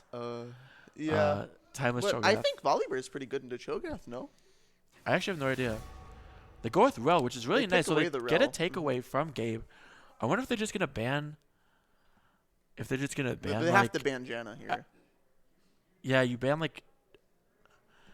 Cause I mean, if you don't ban Janna, Gabe 100% picks it up next. I think you ban Janna and like Alistair. Maybe. Because then what Yeah, does Gabe those play? would be pretty good bans. Yeah, there goes the Janna ban, and now we'll see what. You can also play like, I don't know if Gabe plays these champions, but like the other two popular counter picks into Rel, not as popular into Janna, right, as Janna is, but you can play like Thresh and Gragas. If you like body slam the Rel early enough, then it interrupts it, and then like the Flay as well is like really good into the Rel jump, and it kind of like stops that. It's like enough disengage. Plus, Caitlyn Thresh is like a really, really strong lane. You get a hook down, and if Caitlyn throws a trap like anywhere in the vicinity, then you can just flay them into the trap, and it's like a bunch of damage. Yep. And there goes the Seraphine ban after they banned out the Janna Alistar. They finally got fed up with it and banned the Seraphine. Now Coach Ariel can rest happy knowing that finally Seraphine somewhere along this draft was seen. So Nar getting picked up. yeah, Nar, like, it was weird. Like, I thought Nar was like good in Cho'Gath, and then other people were telling me otherwise. But like, Nar just gets to build, like you build like Stride Breaker, so you have mobility, and like you already have mobility in your kit. But then like when your W does percent max health damage, and Cho'Gath builds so much health, it's like super. I mean, super I strong. feel like Nar would be pretty good into Cho'Gath. I feel like Yeah. it would definitely be here's a skill-related good, thing, but I feel really like good pick it wouldn't from be too hard Gabe to with the Thresh. play Thresh is really good if you execute it on it. because you well. could flay Rel's. Ooh, he's hovering engage. a bandit champion. Oh, someone tell him. Too buggy. Cannot. And Victor. Unable to be played, Sag. So what's left Rest in open? peace, You have Viego like players. Syndra open. You have Orianna Ori open, yep. and it's locked in. Which is it's a lot of wombo It's- combo like with Yeah. Nar and Urel. The Ori would pair like really well with it. Well, you have the Volibear too. Yeah, you have the Volibear, Nar, and Rel all for this Orianna here. And Zaya just, I mean, it's an ADC, I guess. She doesn't seem like she perfectly belongs in this team comp, but I guess for counter engage, she would be pretty nice. Yeah, it's weird because like the only engage that you really have on SRC is like a Mumu, and it's like not even that great, but it's like okay. Like you really need to hit that bandage toss, and it's not like the biggest hitbox. While like, It's not the easiest ability to hit. yeah, PTC has a lot more engage on their team, and so like It'll like, be interesting to see how this plays out. when you're like tempo rush, like, and you're like able to like draft teams where it's like, yeah, we don't need engage because we have like the split pusher, and then we have like a bunch of like really good counter engage champions. But like every other team is kind of like, yeah, we all pick engage, and then it comes down to execution on who has the better engage, who has the better setup to like get to like the dragons first and whatnot. But yeah, I don't know. I'm really looking at like how this Amumu is gonna be, because like Amumu clears well, and Amumu did he get a buff or a nerf? He got a recently? buff. His E has a slightly less cooldown. Okay, and especially because like his E got lower cooldown every time you like auto attack something, so it comes up quite a bit. So that's a pretty nice quality of life buff. His clear is also pretty good. It's obviously not on like the standard of like Hecarim and Udyr stuff like clears, because those are just extremely broken junglers, which is why they were both banned by Zach here. But I really do like the Amumu pick. I don't know if the first pick was where it should ever belong, but it happened, and now it's going into this game. Yeah, I think it's more like, obviously Amumu isn't like, Amumu's not first like that valuable to like first pick blue side, but it's more of like the value of like hiding it and finding out like what else you want to like play. So which is weird because you picked blue side. True. So like if you wanted to know what they wanted to play, you could have picked like red. But yeah, well, it's their strategy. We'll see how well it works out this game. It's in a minute and a half. Wait, who's talking about Kog'Maw? Kog'Maw's the best. As I should have been could have been Cog. Yeah. By lost to shopkeeper. Oh yeah. Oh, that's Coach Ale. Okay. Yeah. Yeah. Cog has no counters. In case you guys didn't know. So, and that's the best part. Cog is flexible. So you first pick blue side Cog, and then you like pick Lulu. It's like, oh, it's obviously bot lane Cog. It's like no, mid lane AP Cog. Cog is broken. Yep. Absolutely zero counterplay. Yep. There's no. Your first counterplay to Kog'Maw is banning it at champ no, select. No, the first counterplay is Riot. When Riot nerfs it into the ground because it's too broken. Second counterplay to Kog'Maw is Spectrum. Cho would lose to Cog 1v1 because Cog just you E. Cog would outrange. Yeah, and then your living artillery does like a crap ton of damage. Oh yeah. Especially because like, not only that, but like, no meme. Like Kog'Maw is also just broken into tanks because like his ulti does more damage if they're like under 50%, and then it's either 50% or like 30%. But like tanks just like gets at that threshold quicker, and then like all the items that Cog builds with like tier Liandry's is like broken. But yeah, sad day PTC didn't pick Kog'Maw. We've seen Mega Man Cog before. Talking about Kog'Maw this much when he's not even in the game. Could have been though. Could have been. He gets so much value too. I'm definitely every not. Time he dies, he gets a passive. True. It's like Scion, but slightly. I'm definitely not leaking FN strats for tomorrow. Oh, of course. No. Yeah, of course. I would not do that on stream. Wow, you're saying that you like Kog'Maw? No way! Okay, so looking at runes and stuff, we see press the attack out of Caitlyn. Is that standard? I have no idea. I guess, because like I always thought that like if you were in a matchup that's like losing, like if it's like Caitlyn v Ashe, like you go like fleet, but I thought like lethal tempo was like better, but I guess like you don't really need attack speed. Kabas actually went call. CLG didn't even predict his own team. Unlucky. Wait, we had predictions this match? I would have gambled it all. Same. Just flip a coin. That's what we did. Yeah. Otherwise, everything else is pretty standard. Got like Aftershock Well, Lethal Tempo. We have Conquer Amumu. That is actually not my preferred pick on Amumu. I like Aftershock a lot better. Just because it does make you a lot tankier when you throw yourself into the middle of the entire enemy team. Yeah, but then you stun them all. I don't remember what champions it was like referred to, but there was like a conversation on like if you pick a champion like a tank with hard CC that if you pick Aftershock, then like after you do your combo, like the Aftershock is already done. And there's a chance that that's how it is with like a Mumu, where like you throw the bandage shots in, since it's a stun, that will proc the Aftershock, and then you ulti someone, and by the time that they become unstunned, that your Aftershock would get like less value. So there is that chance. I see what you mean, yeah. There definitely is that. I just like Aftershock personally as a rune, very much so. Aftershock is just like super broken. Super value. While it's proccing, you were just extremely good free stats. Megan Foxy already dodging the first rupture. And then just trades happening everywhere across the map again. This is what happens most early games because people don't want to coin flip the game. Level 3.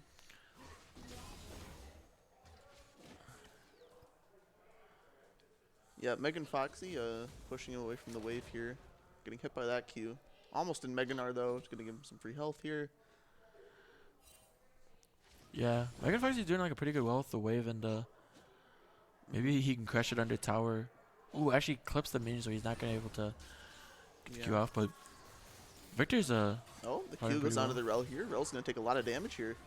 They don't actually get the trap down. That No. probably would have been a kill. Yeah, if that trap goes down, that would have definitely been a kill, I think. Yeah, because Rel is think still level 2, and you have Thresh Ignite. I think Big Blocks might have been able to flash right before the play went off. That was really important. That doesn't hit. Yeah, is Gabe or not Gabe? Big Lots is super Big weak right Lots now. We see has- Volleybear is going to come into the bot lane. They don't have a ward down. Kabas is going to ward right now. Gabe cancels the Rel engage with that, though. But Volleybear's already here. His team is not following him up on that because they want the wave, Yep. and they just Solid, both back away. Solid play out of Gabe, stopping the Rel engage. Because, like I was saying kind of before, like Thresh, similar to Gragas, it's really important that you time it correctly because, like, Rel engage is like an arc. And it's not like if you stop it at any point in the arc that you stop like the knockup. There is a point where like he's still in the air that if you use a displacement that it'll still knock you up. So it's really important. Okay. Megan Foxy getting another good trade. Oh. So that's Yeah, a so great it did knock example. him up here still. Jig is Yeah. here too. Kabas uses flash. Gabe uses flash. Jig is just going down, and they just take both flashes for a ignite here. Now in the top wait. lane, Timeless is flashed under tower. Oh, Two Megan times, that's Foxy! dying in this Wait, slot here. Jig and then Jag. something happened bot lane. Jig and Jag just ends up dying in the bot lane. We don't even see most of that with the replay. We can see like Jig a and little Jag used bit. flash in the bot lane too. Deadpool Gambit tried to heal them, but he ended up, I think, dying to Gabe ignite. Yeah. Wait, and Mega What Man is happened? going And then super mid lane- hard. Oh my God, Mega Dies to the Man! minions. Oh, that was Oh my that's so good for Mega Man because with the Oriana ball on you, it's so much quicker to have the ball do the damage on the Victor when the ball's like on top of you. So flashing on him was super good. But yeah, this replay doesn't show it, but that was like a prime example of So what happened here is Timeless flashes under this. yeah, but like 'Cause Zach's Megan lives is Foxy no isn't longer- even low enough. I don't. So I don't know what like So Timeless doing dies with the here, flash and then in. Jig and Jag ends Wait. up dying. Wait, Timeless might be dead here. Megan Foxy has a Oh, speed boost. okay. No, Yeah, he's so not too going many for it. minions. That's good for Megan Foxy to not. Like, Yep. you have a lead. You can't throw it because you will do better. And, like, because you're ranged. Yeah. So, there's a lot of good stuff. Are we able to see the mid lane replay? I don't think so. No. We'll see. The Maybe not. producer said no. But, yeah, it's huge. Huge out of the solo laners from PTC. Mega Man I is think- down, like, a bit of CS, but... really good Also huge out of the bot lane here on out of SRC, yeah. SRC. I don't know Yeah, I why wish believe we would that. have seen how that bot lane because like that was like a 2v3 Yeah. that game must have I don't just know like why. hit a I hook. mean, and- Jig and Jag went back in there. They were obviously looking for something because he was the one that ended up dying. So, I don't know. But now Kabas and Gabe get to play super aggressive here. yeah, and that's just like the value of getting to play like Caitlyn and Zaya. It's like such a range advantage. It's really really difficult for Zaya to play the lane. Yeah. It's really reliant on kind of like the rest of the team starting it because like unlike Kaisa, like Kaisa can just like dive into the enemy backline. Like Zaya can't really do that because Zaya's just really good at like waiting for the enemy team to. Oh, Big Lot's taking Well, that's so a much huge damage damage. there. Yeah. It sucks too because the wave is pushing into SRC down there. Yeah, it looks Yeah. like they're trying to set up a freeze down there. Oh no, I think they have too many minions. Looks like someone's. Yeah, they're going in. Big Lots ends up getting a good knockup on Kabas. Kabas takes the lantern to get out. Now Gabe is sitting Yeah, that right was next to him. He has the kinda- flay up still, and they just walk away. Oh, now he's hooked here. He's going to die here. He got hit by the Yep. Caitlyn trap too, and he ends up falling too. Like I like the Big Lots idea. went a little too deep there. I like the idea, but that was really not Jig good and Jag was just execution. too far away. I think it was just a slight miscommunication there. I think Big Lots just thought he was closer. Oh, and the hook just went slightly Well, like down. he definitely did need to flash. It seems like it's like Thomas is in the. Oh, no, because he's in the bush, Thomas can just like juggle the mini aggro. But yeah, like I like the idea. We Like- see a Moo starting Dragon here. And it's a Cloud Dragon. So So Two- Cloud Dragon early is interesting because the buff itself isn't great. It's just alt CDR. But then you know that the soul isn't going to be Cloud. So yeah, and especially Oh, because like Megan Foxy. you have a 2/3 chance of having it being like a really important soul. Mm-hmm. Like Mountain Soul is good, but it's not game breaking. But Ocean and Inferno are. Yeah, Ocean and Inferno like Or- pretty much like you really want to fight for this. Oh. If he pulled him back, I think it would have. Yeah, that would have been really big. Mm-hmm. Luckily, Gnar ulti is like a really low Yeah, cooldown. it's pretty much up every time you're Mega Gnar. Yeah, there's actually a Gnar build you can do where You can use it twice. you could if you Yeah. get like a lot of I've seen CDR, that. Yeah, you I've can use seen it twice that. in one fight. It's great. It involves having a couple Cloud Dragons as well, Mm-hmm. but yeah, it's pretty funny when you see that happen. Yeah, so the dragon ends up getting picked up there. Gnar- Can we go back to the replay? I think. I think I had a replay. No. Okay, never mind. What was? I'm trying to think it was just like the bot lane one, but like It was of the bot lane death there. yeah, it's like another I'm good just example of wondering. why like Kate Thresh is just such a nice lane. Mm-hmm. It's not difficult to like know where like the Caitlyn trap is, because when the Caitlyn trap gets thrown on the ground, like Thresh has like more than enough time to Flay them into it. to flay him into it. Yep, Megan Foxy being able to take a plate up here in the top lane. An extra 160 gold for him, adding on to his lead of 1 kill already. Yeah, it's only a 300 400 gold lead for PTC or for SRC, like because like it's just tied to 2 kills, but Can we show gold? yeah, I would expect Kabos to be up a lot, which he is. Kabos is up almost 1,000 gold. But then And then in the mid lane, you Mid lane's have up a little bit. Beated down 300. And in the top lane, you have Timeless Struggle down 600, 700. I actually forgot he was down that much, because yeah, you got a solo plate and the first the blood. solo kill First Blood, which is 400.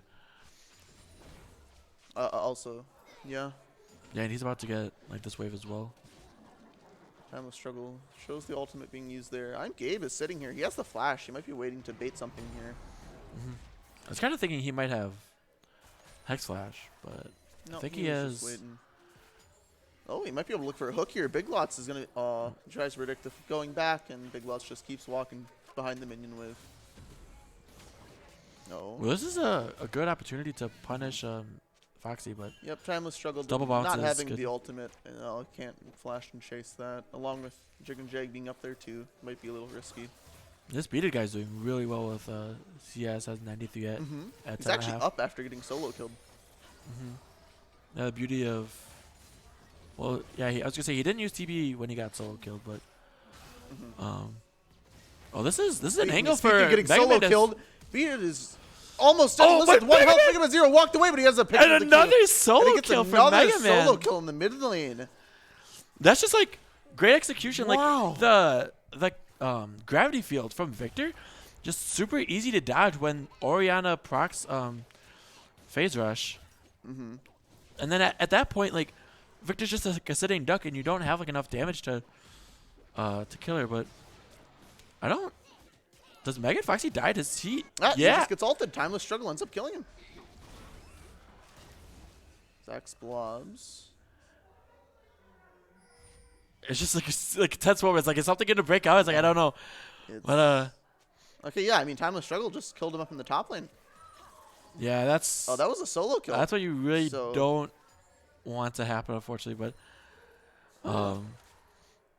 yeah, it looks like this is gonna be the mid lane solo kill, I think. So It will be. yeah, because Yeah, you'll so see here it. is. So they're both full health at the start of this.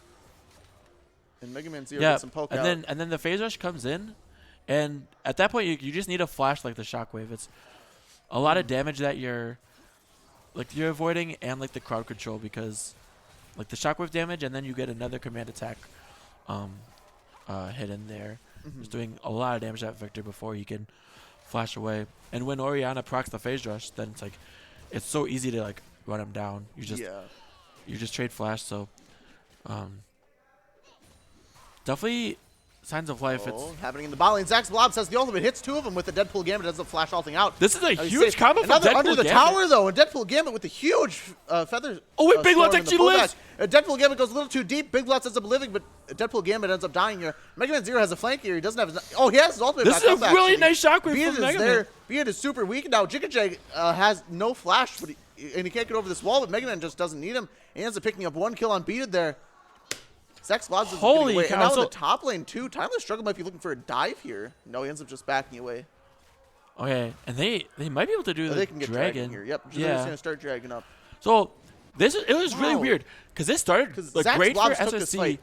but it was a great ulti from Deadpool Gambit with the feather I'm Gabe call. is taking tower here. And then Big Lots like hardly lives on the other side, God. but then Deadpool Gambit just got just didn't realize that the Victor was there. we have a fight happening here now. Zax Blobs ends up falling here. Now Chicken Jig also falls. Both junglers are down for this dragon. Oh, now they're Timeless struggles in the middle of no man's land. And he's Oh, and the lantern! Lantern by I'm Gabe right there. Mega Man Zero walking away. Okay, super so weak. Timeless I'm flash, Gabe looking for a hook here. but there's no follow up. It's Oh, just he's like not gonna be able random. to get him over the So wall. Timeless used flash, TP, and ulti for that. Megan Foxy is up top lane, and he's getting so much work done. He's about to get another tower down, and it's gonna be like pretty much at the time that like Cho'Gath gets there that plates are gonna fall off. But Megan Foxy's gonna be like super far ahead because that TP doesn't turn into anything. Luckily the Caitlyn's still putting up a lot of pressure over here, but that's a lot of damage. Jeez, Caitlyn is just doing so much damage to Deadpool Gambit right there. He has to back. This tower might go down here. Yeah, this is definitely gonna be first tower Zax Blobs here. dead. Yeah. This is 100% first tower dead for SRC, so that's really good. They might be able to get the Ocean Dragon and put themselves on a 2-0 Dragon Star, which would be really nice, especially if it's Infernal.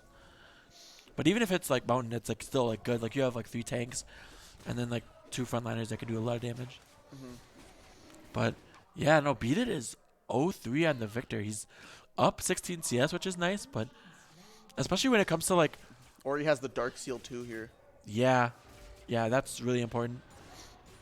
Would not be surprised if, depending on how this game goes, if Mega Man turns that into a Magi's. But Might be looking to carry this game here. So bot tower actually did not fall. not yet at all. And like Caitlyn like based, so I Yep. was, They ended up back. They decided not to take it. I wonder if it the would have been a call- bad tower. I mean I like think they just want to try to keep it there to lose a little more minions in the bot lane. I understand the concept in general, but I don't think that's good in this situation. Cause like now you're using Rift Herald to kill this bottom tower when you could have just taken it itself. So like you're kind of just wasting Herald when. He has a good hook here. Lantern does not go out yet. So yeah, Rift Herald's going to be used to take this tower. Yeah, and like here. and now that Rift Jig Herald Jig has is yet to here, hit. Rift Herald might not. they're No, okay, backing up yep, super yeah, they're hard. backing up really hard here in the 3v3. They see everyone on the map. They just Yeah, don't think they don't think they win this 3v3 at all. I'm kind of surprised at that. I feel like they can, like, they could have like set up like a TP flank with I like guess it's a Meganar, really big minion wave, and they don't want to fight in that. but like there's a TP wood behind them, Yeah, and Meganar with is like Meganar. was charging, so they could have just prepped a TP flank if they went too aggressive. So, That was interesting. cause like things like that, on paper it doesn't seem like a huge deal, like giving up like first tower, but this gives Caitlyn the agency to like roam around the map and then take more towers. It's just a huge Kabas snowball checking this effect. bush with Big Lots right there. Kabas is not unable to get over the wall with his E. He has to flash away, and I then think Gale Gabe is forces away just too. 100% dead, right? Gabe is sitting in the middle of this, but we have a TP coming out here. Wait, this is TP from Victor. Where's Mega Man for this? Mega Man's coming Mega in. Man's also coming in right now. They pick up a kill on Jig Mega here, Man's, but like, I pretty think late, that's though. Just gonna be it. Oh, Mega Man.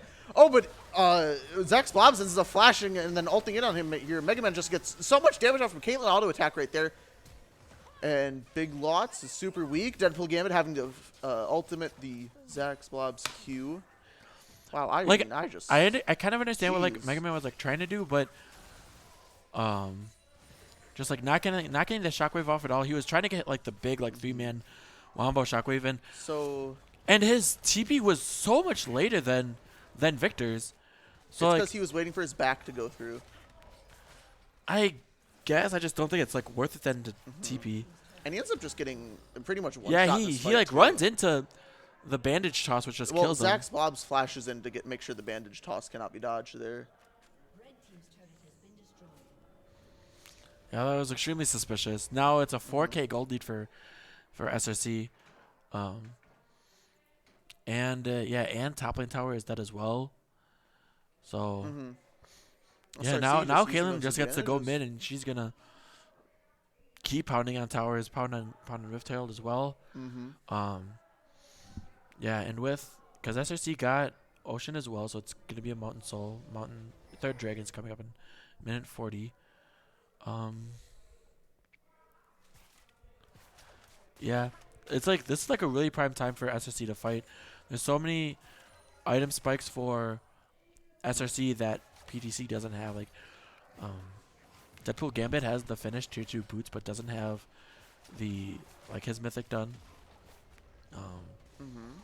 Looks like everybody else's mythic is done, but yeah, Mega Man loses all those Dark Steel stacks that we were talking about before, and Yeah. he was really just like the main carry in this game, and kind of like flubbed it, and it really punished him in this fight. Now we see this Caboss just asserting this range advantage on Deadpool Gambit here. Gambit already being half health without even being able to touch Caboss. I would like to see if either like Victor or like Kaylin or Thresh also kind of like after shoving in a wave like threatening Megan Foxy and maybe try to kill him. Like Timeless could like try to set up a freeze. See, just two very healthy boys beating on each other in the top lane. Timeless Struggle's actually winning this very handily right now. Yeah, especially having with the Bramble Vest, that's not that easy for He has Nara quite a to few fight ult back. stacks too right now.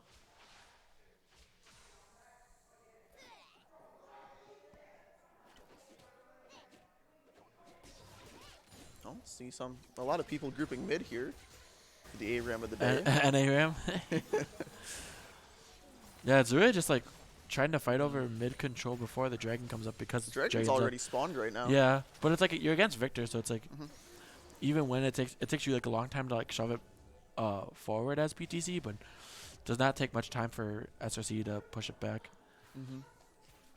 So we see both Megan Foxy and Timeless Struggle have the teleport here. Megan Foxy is almost at that mega. Yep. Megan Foxy is almost at that mega. Yeah, so this is really good time to TP TP from in. Megan Foxy. I'm Gabe is taking the super weird route around this. He just gets one shot here. Wait, and they didn't Timeless use Struggle just TP'd into 5 people. Timeless Struggle cannot move out of this. He's trying his best to get away. He ends up the flashing Megan away. Arm Megan misses! Foxy just missed it. They don't. So what did they hit? They used the Rel ulti. So they Used the Rel Meganar ulti. ulti. But Meganar they still is have spawned Volibear, anyway. Shockwave, and the Feather Storm. I mean, they just have to give the dragon here. Timeless Struggle had to Yeah. use Flash there, and he teleported in for nothing when he could have been pushing top there too. True, and like, Because, I mean, after you see Gabe get picked, I feel like you just have to give it. yeah, they're actually gonna be able to Did they press push. the replay? No, I don't think so. But that's fine. Well, oops. Yeah. Yeah, but Gabe Oh, just went into the Baron pit, Yeah, he just like and was that very split from his team. Yeah. And after that, and then after he got picked off, Timeless Struggle teleported in, which was interesting, into 5 people. Then he had to blow his flash too. Yeah, it was very not in sync. But yeah, especially with like the Caitlyn still, like they're still just really able to like pressure lanes with like the range advantage and just in general Caitlyn being like so strong. Like she has the Lord Doms, so lots of armor pen for like Rel and Volibear, and soon enough Megan Fox would be stacking like a little bit of armor.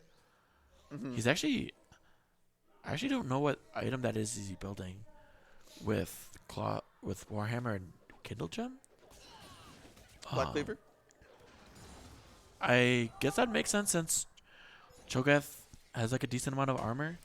And Amumu is also going to be building a lot of armor here. Yeah, he has Sunfire and going Demonic Embrace second.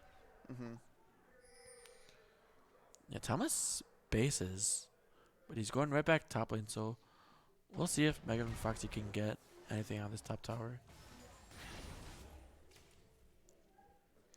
Gold lead still looks like it's pretty big in favor of SRC. I mean, because, yeah, 4 towers to 0. That's insane. Mm-hmm. Yeah, and this is actually really good to get this, like, free setup. It's so hard for PTC's comp with, like, the little range that they have to fight for this mid-wave to crash. Yeah. We just see a 1-3-1 on both teams here. Waiting for the next objective to spawn in 240, and Baron just being ignored by both teams. Yeah, it looks like the main, like, gold gap is 80 carries with Kabos being 2 items, while Deadpool Gambit isn't. My, yes, very much so. Kabos is up 3,000. 3,000 gold. Yeah, because, like, the mid Actually, laners just an are, like, entire item up here. mid laners are dead even. Junglers and top laners are, I think top lane is, like, dead even. No, looks like 800 gold to get gain. Yep. God, I really need new glasses. I just need to sit on that side. We'll switch after this one. Ooh, Pog. This is so much clearer. Thank you, production. I can see clearly now. The rain is coming. All right, You can hear the game. teams are hashtag chilling again until Dragon comes up in a minute 40, and then they'll clash. Yeah, honestly, like, they could just do the Baron if they wanted. You could pressure Baron to force PTC to go over there. Wait, why does Xayah have, like, no health? What happened? Range. But Caitlyn still has ulti. Oh, it's kind of sus. But I wonder. I hope that Xayah getting Essence Reaver here. I would think that she has it done. Looks like they're starting the Doesn't Baron look. here. I mean, they're just taking this for free. I don't even think The thing that's, like, PTC has any nice idea about they're this even on this. is your carries are in lanes, but they're. Oh no! Wait. Well doesn't know. Well didn't check. Oh my. Yeah, like Oh nope. Yeah. Oh, it's gone. Oh, That's- got it warded. that's You just saw it die. really smart from SRC, because, like, when you're showing Victor and Caitlyn on the map, it's like, oh, they can't possibly be on Baron, and it's They have their 2 most damaging champions here. You fool! I'm a Mumu. Do you not remember preseason of Mumu? yeah. But now this is is Gabe trolling again? Oh, I'm Gabe, just running at the opponent, flaying him towards his direction. There's no. Oh, but carries the yet. flay was just to get Big Lots to walk front. Like, look at that Q damage onto Big Lots there from Kabos. So strong. Ooh, Bandit Shot almost connects. Looks like Timeless is already here. While Timeless is just oh, and they're back. going He's really high on actually Timeless. getting engaged on it. I Timeless, guess Foxy's Timeless going gets in. flashed, and he's just getting Vermissy seed here, but now Jigga is getting super weak. Timeless has to blow The the ultimate. Shockwave completely Timeless whiffs again. flashes out and ults at the great moment right there. Big Lots is just dead on the side. Big Lots is going to burn down with Leandre's here, and he's just dead. Yeah, he falls. Like, that Shockwave just missed again from Mega Man. Doesn't hit anybody, and so like another. No, it's going to start the dragon here. Press that button. And now they're at three dragons, and so yeah, you got to think, like, if this Shockwave, like, connects on, like, so they start on like time. Victor or I something? want to point out what Timeless did really good here. He ulted right before flashing, so he gets that huge chunk of damage, which was really nice.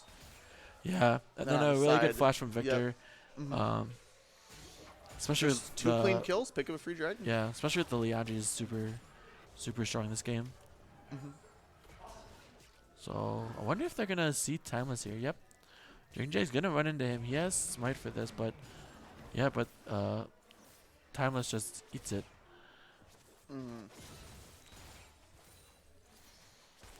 Gold gap is 8K now. Yeah.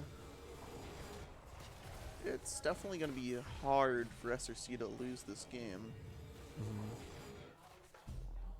I think PTC, after the Orianna died bot lane, lost a lot of their pressure in the game. Yeah, with that Dark Seal. that ended up being extremely impactful death.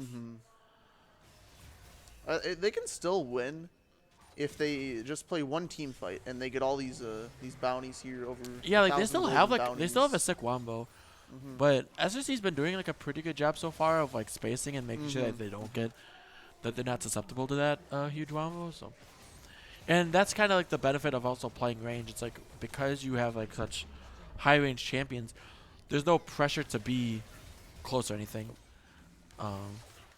But this is a lot of damage on this They're just tower. melting this tower. The Caitlyn auto is doing so much here, and the tower just falls here. But There's the a Orianna huge ult hits two shockwave. of them here. Kabas is Kabas just almost dead here. Kabas is going to die when the feathers come back. Oh, he ends up flashing out of the way. Bidlots is trying to do enough damage to kill Kabas here, but he's a support going into the backline here. And now everyone's just dying to Timeless here. The ult over on Caitlyn's side comes out and picks him off, and Megan Fox is just dead here, stuck in middle of 5. Mega Man Zero is doing his best to poke him out in the back, but none of them fall. It's a 0 for 4. The flash from I'm Gabe and hits the hook. A beautiful flash hook by I'm Gabe to pick up the ace for SRC as they take their game today. Yeah, pretty What solid. an ending. Pretty solid game from SRC. Like the only kind of like hiccups were like beat it in the early game, getting solo killed those couple times, but yeah, it was just really good. A really good team play. That was kind of like at the end of the day. Kabas It's was just so strong that game. yeah, he was huge. Nah, I'm scared to look at this damage chart. Ooh, that's a lot. Even timeless damages.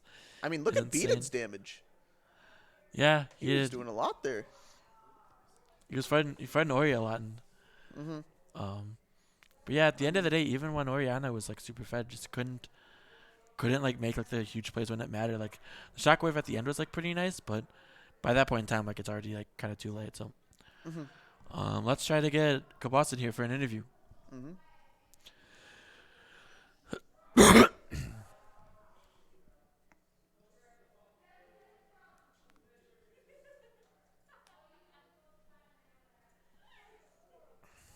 I've been moved.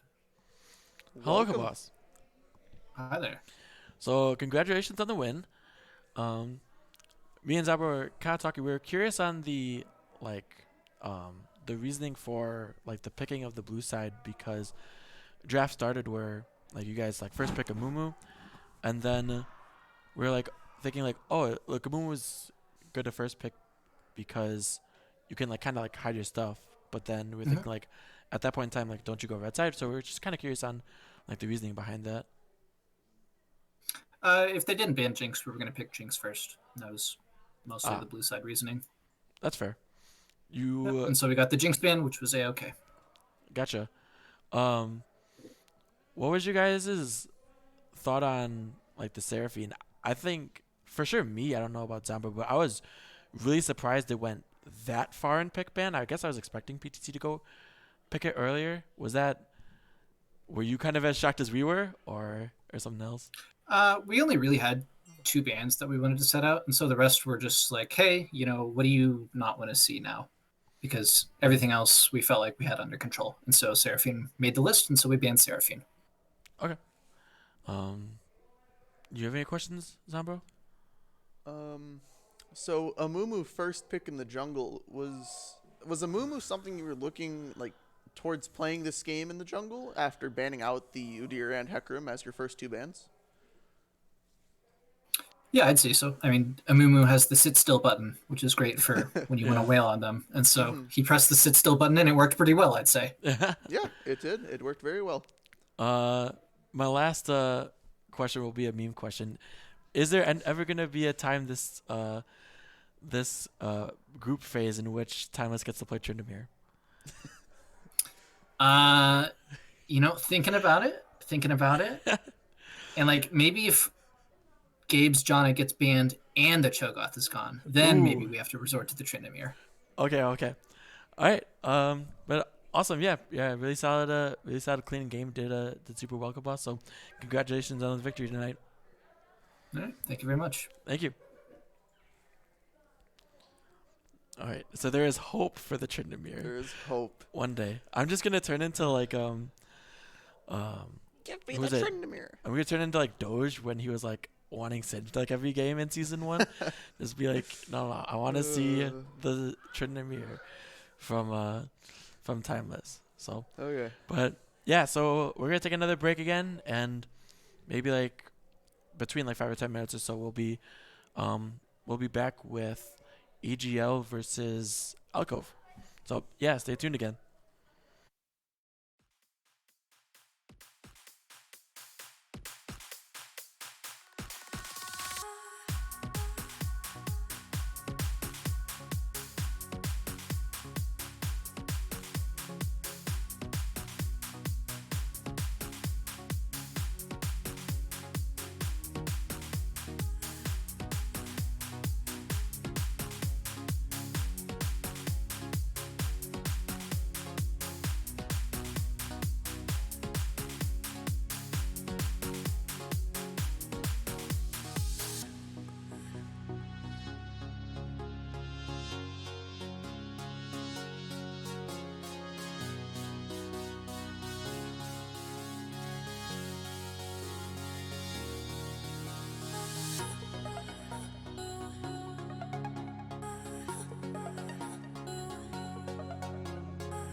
Keep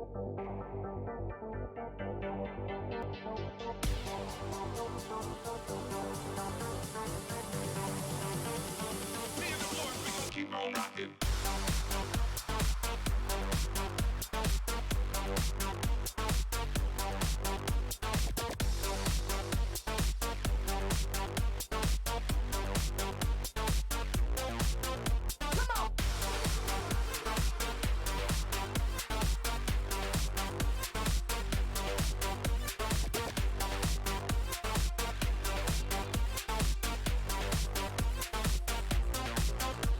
And we're live, and we're going to go right into the coin flip.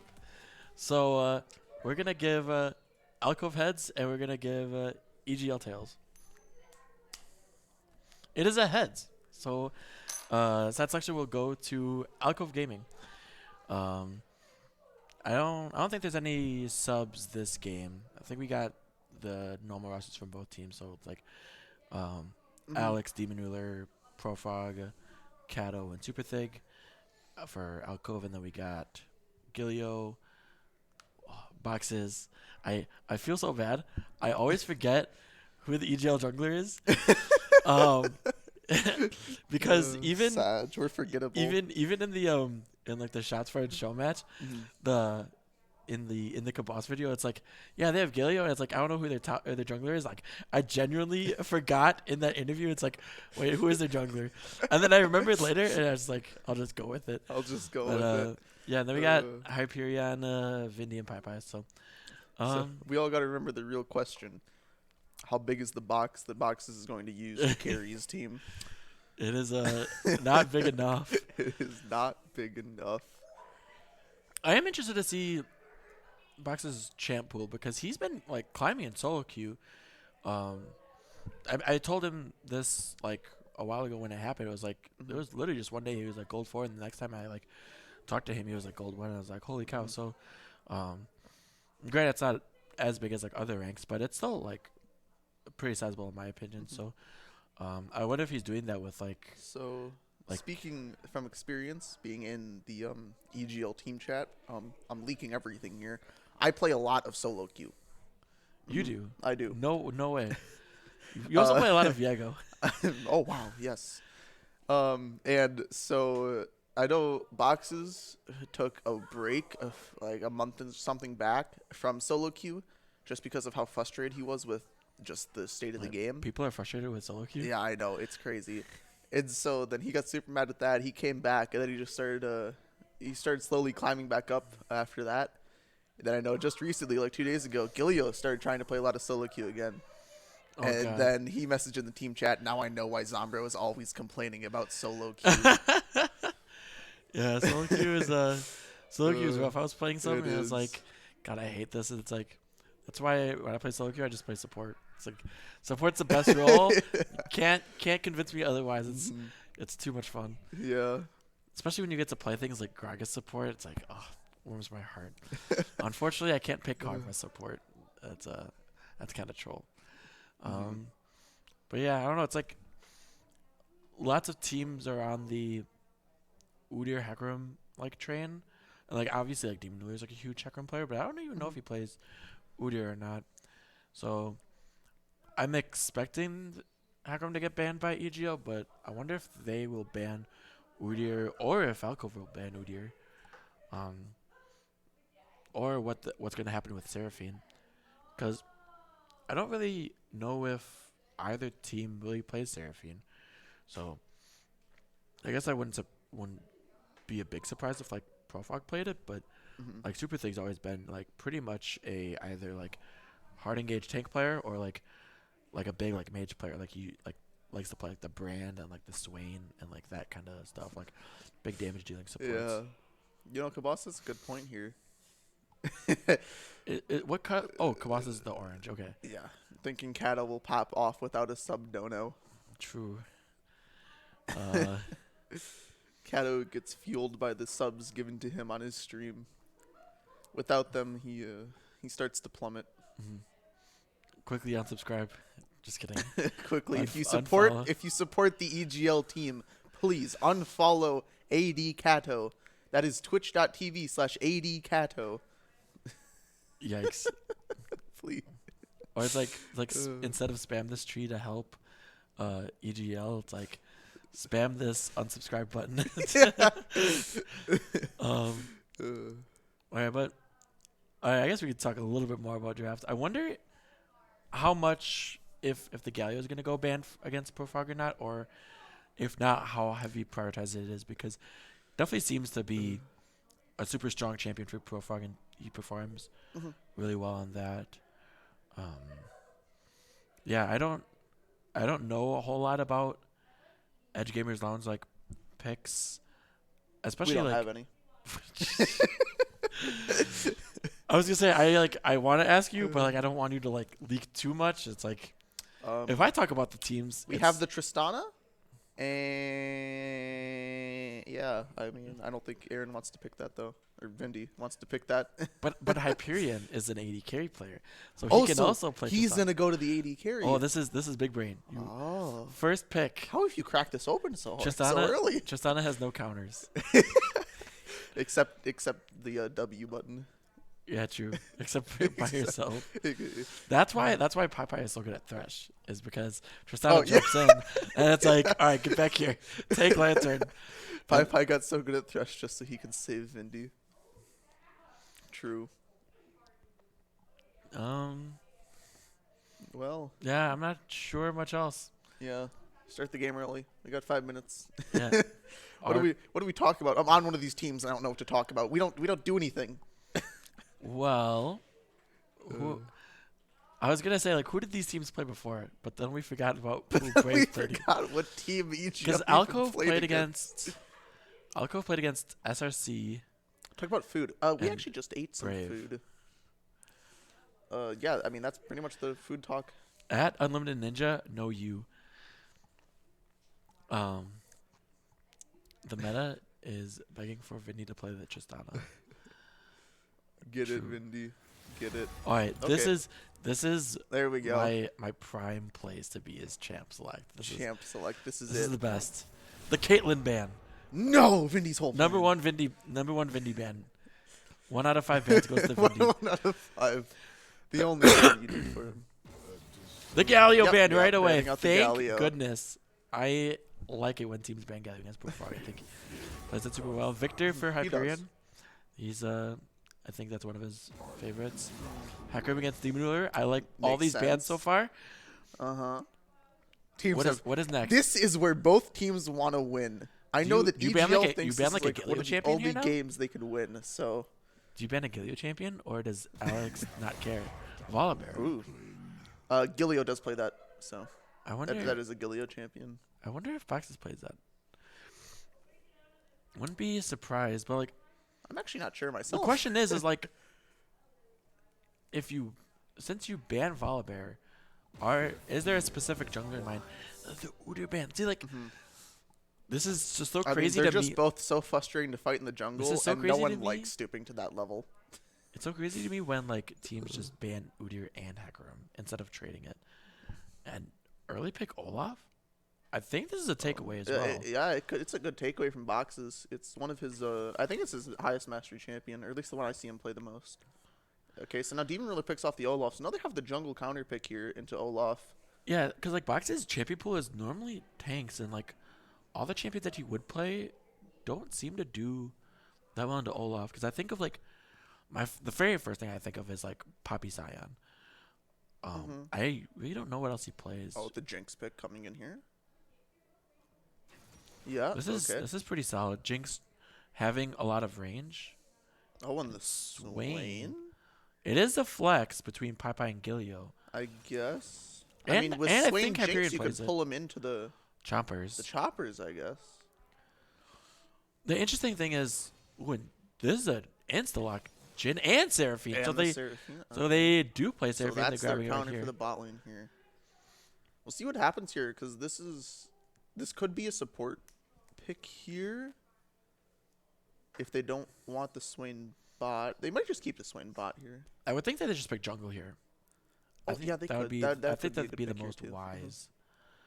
No, they That's do pick the weird. support here. They do pick the support. So they pick the Thresh for Pi here, Because they probably just didn't want that getting banned out. As we said earlier, Pai Pai is one of his better champions. Yeah, and if you think about like, because like there's a lot of champions that are like okay, a lot of like champions will do like the same thing. So like kind of like Alistair and Noel, they pretty much do the same thing with Engage, but no champion in the game has an ability even close to Lantern, to the Dark Passage. So picking that Thresh early is pretty valuable as long as what they're trading it for, like, because they're about to get two things banned if those bans are like less impactful than the picks that they're gonna do.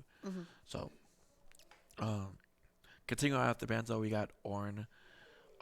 Good takeaway out of Alex. Nunu. No. Why? Yo, if He you was ban innocent. if you ban Nunu, then he can't go. He can't Phase go phase rush. Yeah. Big brain. True, actually. Because I know boxes would go phase rush on him. We had a conversation. And Bard versus Super Thig. That's a Vindy call right there. It's like this Seraphine could go support, but we cannot give Super Thig Bard. And Bard actually does like really well into Thrush.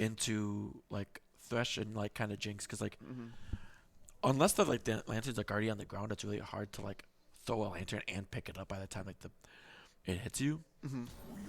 But also like that's just a good sitting target. But Skarner ban, so there's a lot of jungle bans here. So Then no, Vayne? please, like this is a meme. This has to be a meme. He's probably just hovering because I hate that champion with a passion. And this might just be a call out to me. You hate it because you think it's bad, or you hate it's broken. I hate it. I hate that champion. I think she's super good, yeah. Ugh, Trundle. it's so broken. Okay. If this I is was just Trundle hovering jungle, from you. which I would I would expect, assume. Trundle used to be like the best champion into Olaf, because like Olaf ulti, like Trundle doesn't care. You throw up Trundle pillar and it like it gets him in the way. And if you wanted, It's another one of those champions too that just wants to keep auto attacking you, right? Like yeah. But on top of that, like Trundle, you can like throw the pillar down on the axe, like you don't pick it up, and make it like really awkward for Olaf.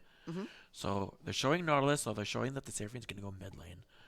And then their Which last like pick- Nautilus is like pretty. It's like decent into Thresh, and it's just like good because like the depth, what depth charges like point and click. It's gonna be interesting here in the bot because I think whatever ADC gets ahead is definitely gonna start running this lane. No. Oh my! No. Oh my! Oh, the Singed! This is a blind pick Singed. This is a blind Hyperion pick Singed. Hyperion can play the Swain mid, and if Gilio goes like what does well into Singed? Like you go like Teemo. Wait. Yone? I mean, I guess he has mobility, so... Is this Hyperion Yone? Wait, is it? Is this Gilio top with Swain? I mean, I don't... I think... Wait. It's Swain Jungle. No. It's Yone jungle. Oh, genius. Wait, it actually... Wait. Oh, what is Swain top? I really would have thought it would have been like Swain mid and like gotten a better counter pick top, but unless if they really like the Yone into Seraphine. Yeah. I just like Seraphine has like so many. I mean, Seraphine seems to just do well into like pretty much every because champion. Seraphine's just going to play safe and then press ult in a team fight and win the game. Yeah. And you're talking about how Vayne is broken? Seraphine is 10 times more broken. Oh, yeah. I mean, it's kind of just become a meme. Because I mean, I hate Vayne, right? Like, I think Vayne is just... Because Vayne can hard carry a game on... But, like, Seraphine is just going to press ult in a team fight. If she has, like, 4 collective brain cells among her teammates. Yeah, and, like, Sin's just, like, it'll super work. good with, like, champions that, like, speed boost it. So that'll be really good with the Seraphine. Oh, yeah. You know, Yeah, with I the guess- Olaf and the Singe, too, they both have the same plan of, I go in enemy team. And... Yeah, I'm really just trying to think, like, is this the best way to attack the Alcove comp? Or if you throw Swain mid, like, getting, like, a counter pick top? Because the first thing I thought of that, like, a Gilio champ that could be played into Singe is, like, maybe Jax. Because you can dodge the auto attack when he tries to throw you. Well, no, it's not an auto attack. The Singed? Is it not? No, it's an E. It's his E. It's just an ability. It's Oh, just, I it's thought a it fort. was an empowered auto. No, it's like Urgot E. which is why those two have such a weird interaction together. Unlimited Ninja, Jackson is just unplayable for Jax. Yeah. Yeah. I believe it, I guess, because like, 'Cause you especially can't like dodge the E. once Singe gets like rylized, then it's just like Mhm. impossible. I thought that it was No. an auto attack. So It's that was my just an reasoning. ability. Yeah. Um, Into Singed, I mean, he's a pretty good champion, but there are definitely some stuff that if could beat him. Alcove wins this game, then it's official that Alex Singe has no counters. Yeah, you thought stupid. Just don't forget, just forget that the first time Alex played Singe that he kind of went like 0-8 or something. But just forget that. It's fine. Singed is insane or Alex is insane at Singed, I think. I cannot wait to see how he pops off and solo kills Gilio 3 times here. I'll be so sad for killing that. We'll never let him live it down, don't worry. I thought He's at the arcade right now. We'll just walk up over to him. they're there. They're there. Give him a pat on the head and cheer him up. It's okay. It's okay. You guys can win. You can do it. I thought that Singe was also a ban that you only have to do if Alcove is red side, but now you have to ban it both sides. The Singe is too strong. First blood prediction. Bot in favor of LCV. We have predictions? We get those? We haven't done going? predictions yet. I'm predicting. Okay. Like I was Nope, predicting. we can't. Oh. Apparently. Okay. What? We can't. No, we can't do like the predictions for like the voting. You know, in Twitch, the Twitch voting. Oh, I don't know that. I was just. Oh, I see. No, yeah, we can do predictions here. No. Yeah, we can do whatever we predictions. want. We're own not. this We're not. place. We're Yeah. not obligated to not say anything on stream. But I was expecting. I'm predicting Alcove to win, and then I saw the Seraphine, and then I was really expecting Alcove to win. But like, I mean, I don't play like Seraphine or Yon, so I don't know how like that matchup goes. So if Hyperion is really like, oh yeah, give me Yon, it's like, all right, say less. Oh, wait, I want to hear that voice again. No. That's was- changed my voice to do it that Oh, low. I need an audiobook in that. I need. I actually started listening to audiobooks of Harry Potter, and it is so easy. I love. It's easy. I love listening to. 'Cause reading actual books are hard, but It's audiobooks. not. Oh my god, people. Alex going Conqueror on the Singed. Yeah. Phase Rush on on Swain. That's Swain. normal. That's normal. That's normal in the top lane. PTA Trundle, that's pretty good. Conqueror on Yon. So this is the big controversial thing for me is that a lot of people like Conqueror Jinx. I hate it. I love the lethal tempo Jinx. Which is what Mindy went this game. I just think it's like takes way too long to stack the Conqueror, and it's like Conqueror is like good for it's a kind of like a worse forever battle, but lethal tempo just giving you attack speed because you're either going to be attacking fast, which lethal tempo lets you attack faster, or when you go into rocket form, then your attack speed is slower, so then it like makes up for that. Looks like we're going to see a 5-man invade from EGL going for EGL. a 5-man here. Box is leading the So, charge. Alcove is doing a 5-point. And, Pai's a little there's far Scene, so- behind. Pro Frog The thing is like- saw them. Wait, did he? They do not act like they saw him here. Pai has the flash. Pop flash. No. Nope. Oh, nope, everyone walks back. Like my perception of they got the ward down. I was gonna say my perception of invading is like you invade solely to get a ward down, and anything more than that is just a bonus. Just a bonus. Okay. The interesting thing though is Demon Ruler didn't go for the ward in the enemy jungle. He just went for the pixel. Yeah, I really thought that Profog would have seen the 5-man invade. Yeah, I don't They know. could have gotten a deep ward on the red side of the map. But He just must have barely missed it.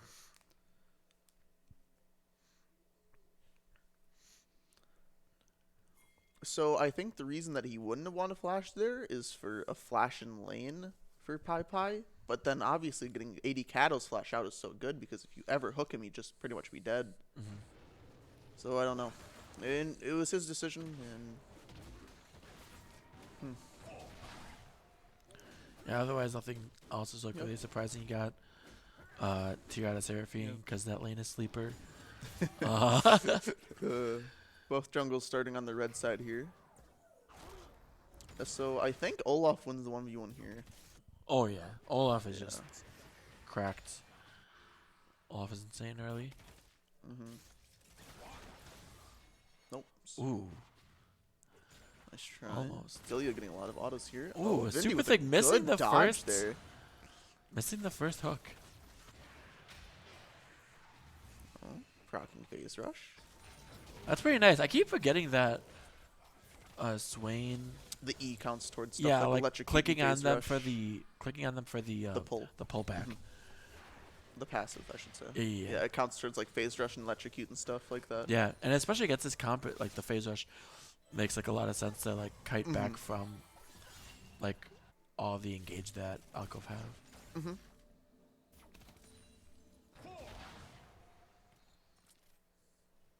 Oh, Fox is going for an early gank down here. Super Thick is just getting caught out here. He gets Super flayed Thick back. Super Thick has the flash, but Pai is so patient with the hook. Super Thick just ends up falling here, and they give it to Vindy. Vindy going in for an extra auto there. Wow, what a good play there. Yeah, I definitely think he just needs to like I don't know if we need a replay flash of that, but like the fat wall. On that left I side over there. think the moment he saw boxes, it was just too late for him. I don't think so. I really think like because he was like, super aggressive, he can like flash over that wall. And then, like, he could have. and then use his No, he definitely could have. his Nautilus hook to get even farther. Cause like Pai is only level 2, so he doesn't even have Lantern. Cause like Yeah. I thought Pai had Lantern, so he'd be able to like hook him over the wall again and then chase him. Like no. Yeah, definitely could have flashed over that wall, I think. I don't know what happened. Maybe he just wasn't paying attention and thought he might have just greed the flash. Yeah, but Maybe he really was already good going for- back towards lane when he saw boxes. really good that Vindy gets that kill, because like just Jinx being like a late game champion versus Like I said, I think earlier, just whatever ADC gets ahead in this lane, it's going to start blowing up. they definitely like, because it's like Jin and he's really good at early, that there's still like the ability to like keep like it's not like completely doomed, while like if it's like say like if it's the opposite side where like Jin gets like a first blood on Vindy or on like Pai or something, like Jin getting 400 gold at this point in the game is can snowball a lot harder than Jinx. Just to deny it from the gym. Yeah, especially because like the nice thing about that is like EGL didn't blow. Oh, a hook coming in here. Vinny's just doing a lot of damage to him right now. He's almost already dead. Super Thick is just going to fall. He doesn't have flash. Vinny just keeps autoing him, and then he was just dead. And now Kato just has to run away. Vinny just keeps running at him. There's a chance he But can now bait Demon this Ruler going in. Kato going in. Now they're both so weak. Demon Ruler flashes in, and now he's just going to get a free double. Vinny is slowed. He uses the flash to get away, but Demon Ruler still has the axe. Is this axe gonna If land? this axe connects, he's dead. Oh, and we just go to the top lane. I don't think the axe connected, or he didn't throw it. Yeah. Wow, Vindy ends up living.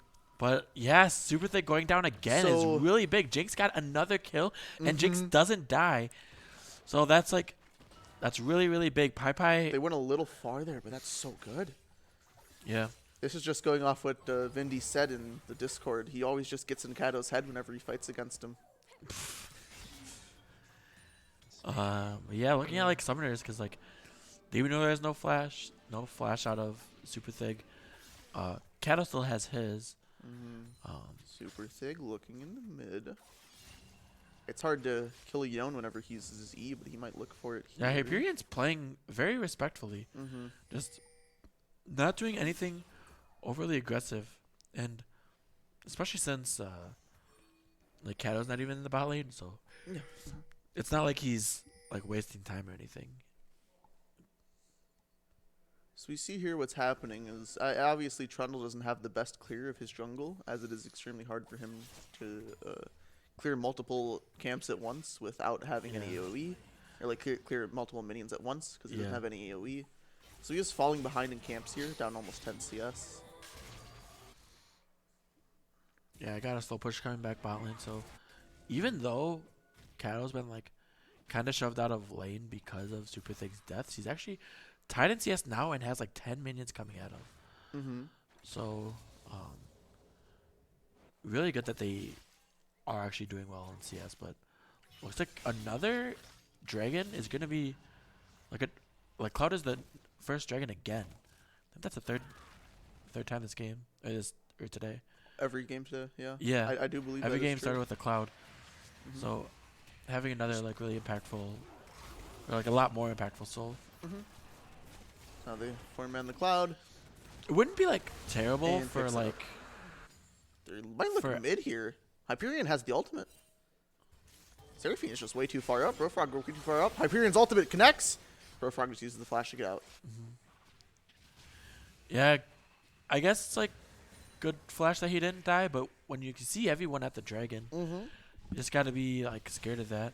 I mean, even if it was just Boxes and Hyperion walking up there, which would be reasonable, he's definitely Yeah, that's would definitely. die when that hits. if you Yeah, don't especially flash. with the Trundle Pillar. Like, you don't need a lot of people to die to that gank.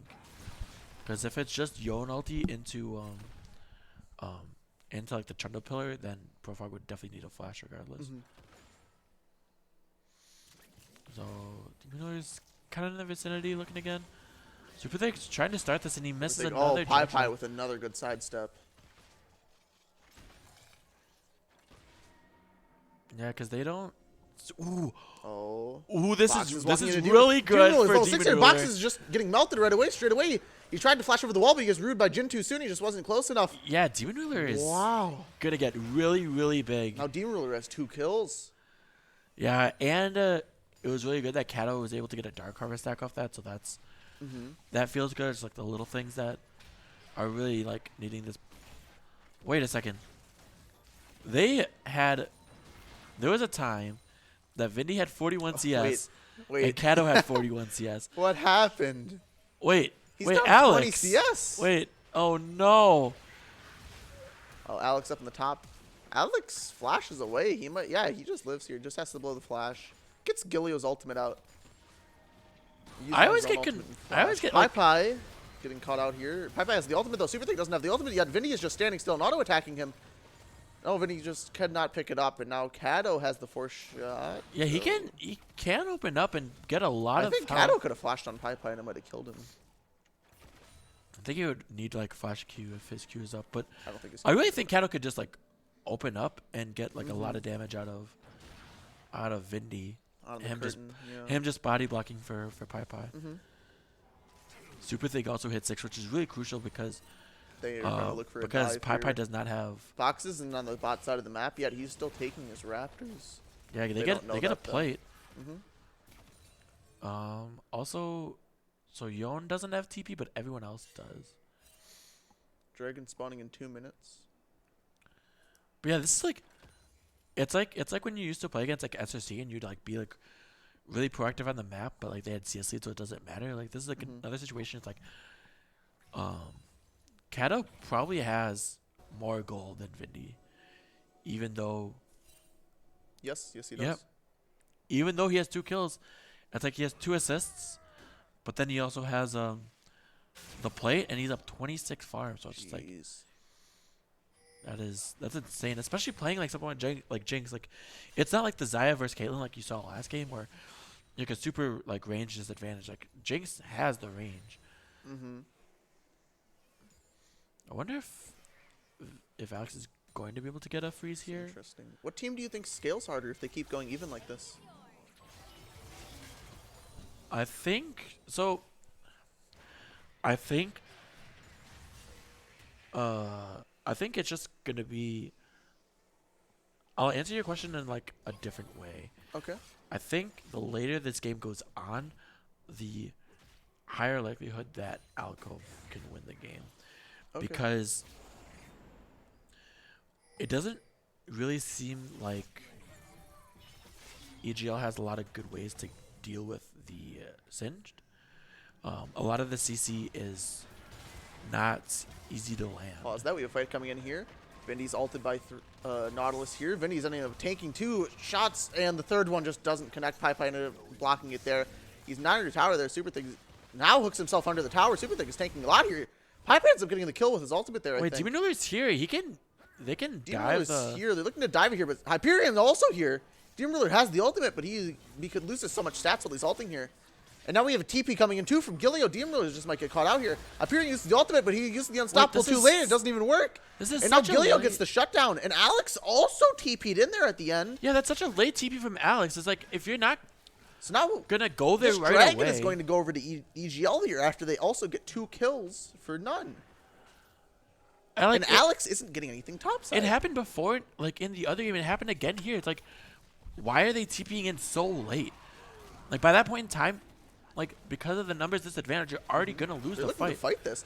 Get a good hook on the Get a Kato. good Kato hook on the has Kato. flash. Kato used the flash already, but Hyperion's in the back, and Kato ends up falling. Now Vinny's alone against Although Alex and there's Profog, Seraphine but ulti they're just misses. so weak. Gilio's in his ultimate right now, but Pi just misses the Oh, and hook, and Alex goes in. Profog is so weak. Gilio pops the ultimate, and Profog ends up falling. Alex Demon is is doing back a here in lot. the fight. Boxes is gonna die though. Now Boxes is dead. Alex ends up falling too. It's a 3v2, but Gilio and Pi are both so weak. Now Hyperion is just dead in the back. What? Demon ends up picking the That kill. was just a crazy turn of events. Like, that's so Cloud Fiesta. What Like, just happened? I have no idea. So Kato gets picked. He uses flash. He ends up dying. Yeah, and then he's in a terrible spot because of Hyperion. But like, and like Profog doesn't get the connection from Alex. He doesn't ulti through him. Yeah, because Vindy ends up getting picked off by Alex and Profog. Alex does a lot of damage this fight. Mm-hmm. And Super Thick kind of gets to mess with Hyperion for a long time. After Hyperion kills Kato, he doesn't really do much the rest of the fight. And then like Yeah, everyone else is low. until it's a 2v1 and it's just too late. And Gillian Yeah, and so- Pi just have to run. Now Boxes and Demon Ruler are looking at a 1v1 here, but Pi's just around the corner. He has the lantern up. Boxes might just win this if he goes through the fight. Yeah, he has the Jinx ult here too. That was a pretty we good have Jinx we have a ulti. TP coming in here from Profog. Meanwhile, the bot tower is just going to I be sieged by think- minions. So Wait, so Demon Gilio Ruler's invade just cost his mid. Wait, his where's teleport. okay? So Gilio's Gilio's going back top. Okay, because he looked like he was catching the mid wave in case Profog was shoving that out, but he's gonna catch top so Alex doesn't like shove that in and get maybe like a plate or so. Alex might still be able to get a plate depending on lane situation, but looks like he's just gonna set up to proxy again.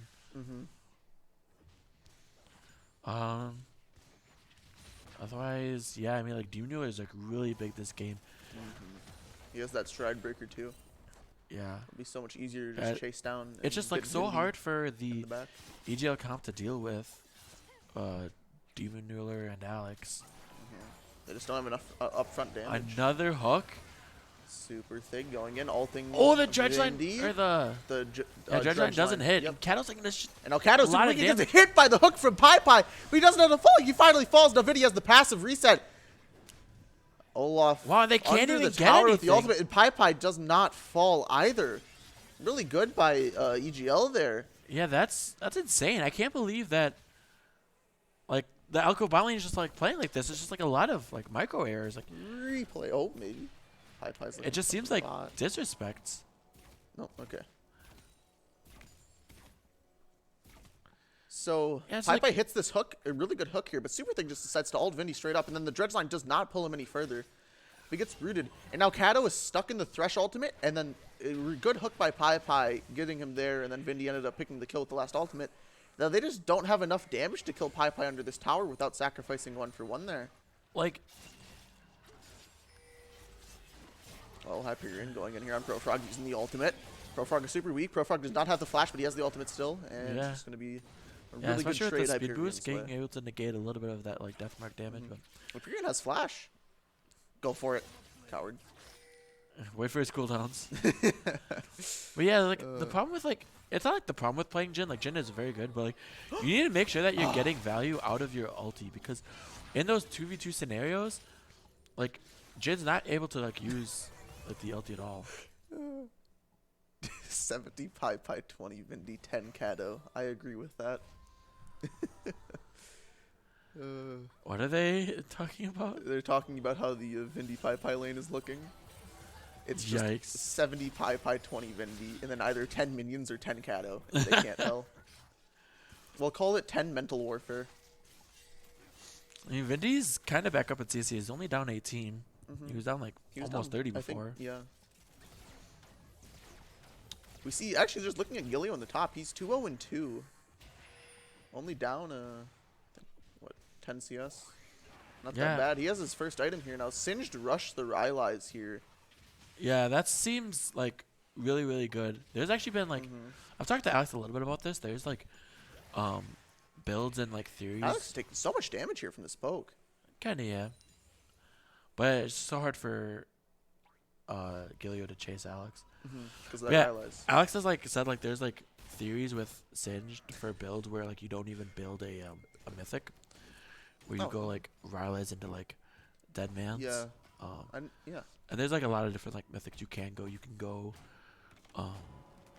like Chem Tank. You can go like Shirelias. You can go like something like that's pure damage, like Rocket Belt. So a lot of variety. I'll be interested to know what Alex goes this game. And actually, talking about like what you said before, like Trundle like can't like clear a lot. Demon is here. Oh. And Vindy's Vindy has to flashing flash very away. respectfully. Pi might just be dead here. Oh, but he has the flash and then he has the mythic. Oh, item another because of the TP coming in shield. from There's the double Swain. TPs coming out. It's going to be a 5v5 in the bot lane here. Boxer's just getting picked out there. There's 3 people on him. Hyperion's ultimate goes wide. The Seraphine ultimate, I don't think hits any of her Yeah, I don't think it enemies. hit any from the EGL. It just hit the allies there. Has anyone died yet? Demon Ruler ended up dying, I think, under the tower. It was But now just- Box is false. Now it's just a 1v1, 1-for-1 for both junglers when the dragon spawns. Gilio's looking for Wait, something Demon here. Ruler We and see that Kato period in the dead. back. Kato died from that Now threshold. we're looking at the pit. EGL has the pit control. It's going to be another extended fight where both junglers have time to come back into the fight and get a kill each. Yeah, Demon Ruler's coming up now. So is Boxes. God. But Ugh. yeah, it's a huge game of chicken. Oh, but Alex. Pi is super weak here. But Hyperion is getting caught. Or that's Gilio, sorry. Gilio's getting Wrong caught. champion model. They have the lantern. But So Gilio's Gilio's getting okay. caught out here. Gilio's super weak and he's burning. Oh, but he Hook keeps misses. running That's at him. pretty big. Hyperion just backs up. Vindy is super weak. Wait, Gilio's pops stopwatch? the stopwatch there. Now, Vindy is just dead. They stayed for way too long. Now, Gilio's going to die too. That stopwatch might have Oh, killed the him. lantern! Oh, the lantern saves And him. the blast- Oh, the Wait, blast no, kill kill him! pops him in the air. But Wait, he's still they didn't alive! realize. They didn't realize. They just kept chasing. So they take the dragon. Oh, my God. Oh my God, that blast! Stop made pressing me the replay so button. No, we need more replays. Oh, my God. What is happening? This is the Cloud Fiesta of the season. Okay, so Gilio gets picked off here. The stopwatch must Yeah, have been a this misclick. hook missing was really big. They easily could have killed Alex. Oh, if they landed that hook. So Hyperion goes in. So Vindy, Vindy Yeah, got hit by the Seraphine root there while she was slowed from the Alex's I just don't know what poison. Gilio was like trying to do. knocked in the air. Just look at. I didn't know if like I didn't know if Gilio was like trying to maybe ward, and then he hit stopwatch. I guess. I wonder if Alex can actually. Oh, he has the no. He has the Q dash. I think Hyperion having the shield bow can just 1v1 Alex right now. So I think technically he can, but I don't think Alex would like actually be in that situation. Alex has mercs too. But yeah, I know. what you Yeah, mean. like he wouldn't, the- yeah, he wouldn't be in like the melee situation.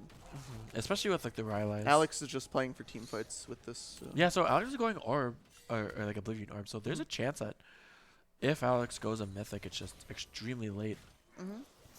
Ooh! Oh my God! Pi just did it to him dirty. Clip it, Feels- ship it, send it. feels Pi bad. is the best support in the circuit. Always has. been. Always has been. Oh, God. you love to see it. Profog finished his Moonstone and Staff. So that's actually super good. It'll be a lot worse come next patch when I think they're removing all the move speed. Because like right now, like the move speed alone But they're just makes converting it to something else. I don't I remember. think it's what. AP. Or is it already? I think it's already AP. It's already AP and movement speed. I think Boxes. it's it's haste. That's what it is. It's ability haste. Is it? Oh, Yeah. it's for the ally. That's right. But yeah, like this game is like super good for like just the move speed alone for like giving it to Alex and Demon Ruler, and Super Thick kind of as Can we well. check gold real quick? So we got Vindy's up a little bit on See, on look at the Kato. jungler gold. Boxes is down about 1,000 gold. Oh, but Hyperion's getting caught here in a 1v2 situation, and he's under tower with the shield bow still proccing.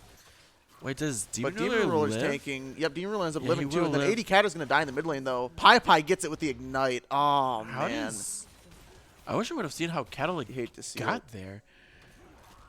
Because I think he was clearing mid wave, and then they came out of somewhere. I don't know. maybe Pi flashed. If we watch the replay, we can watch the minimap. Imagine looking at the minimap. True. Sponsored by the EGL circuit. Looking at the minimap, KW. Yon has shield bow and a BF sword, so not quite 100% crit, but maybe soon.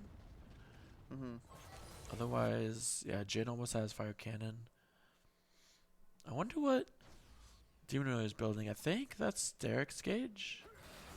I don't know if Derek Gauge actually built out a pickaxe though. And then Gilio's almost at Zonya's. It's Bork. Yeah, I don't. Bork? Gauge. Bork does not build out a Phage though. Well, that hook almost. Derek's Gauge might build out a pickaxe.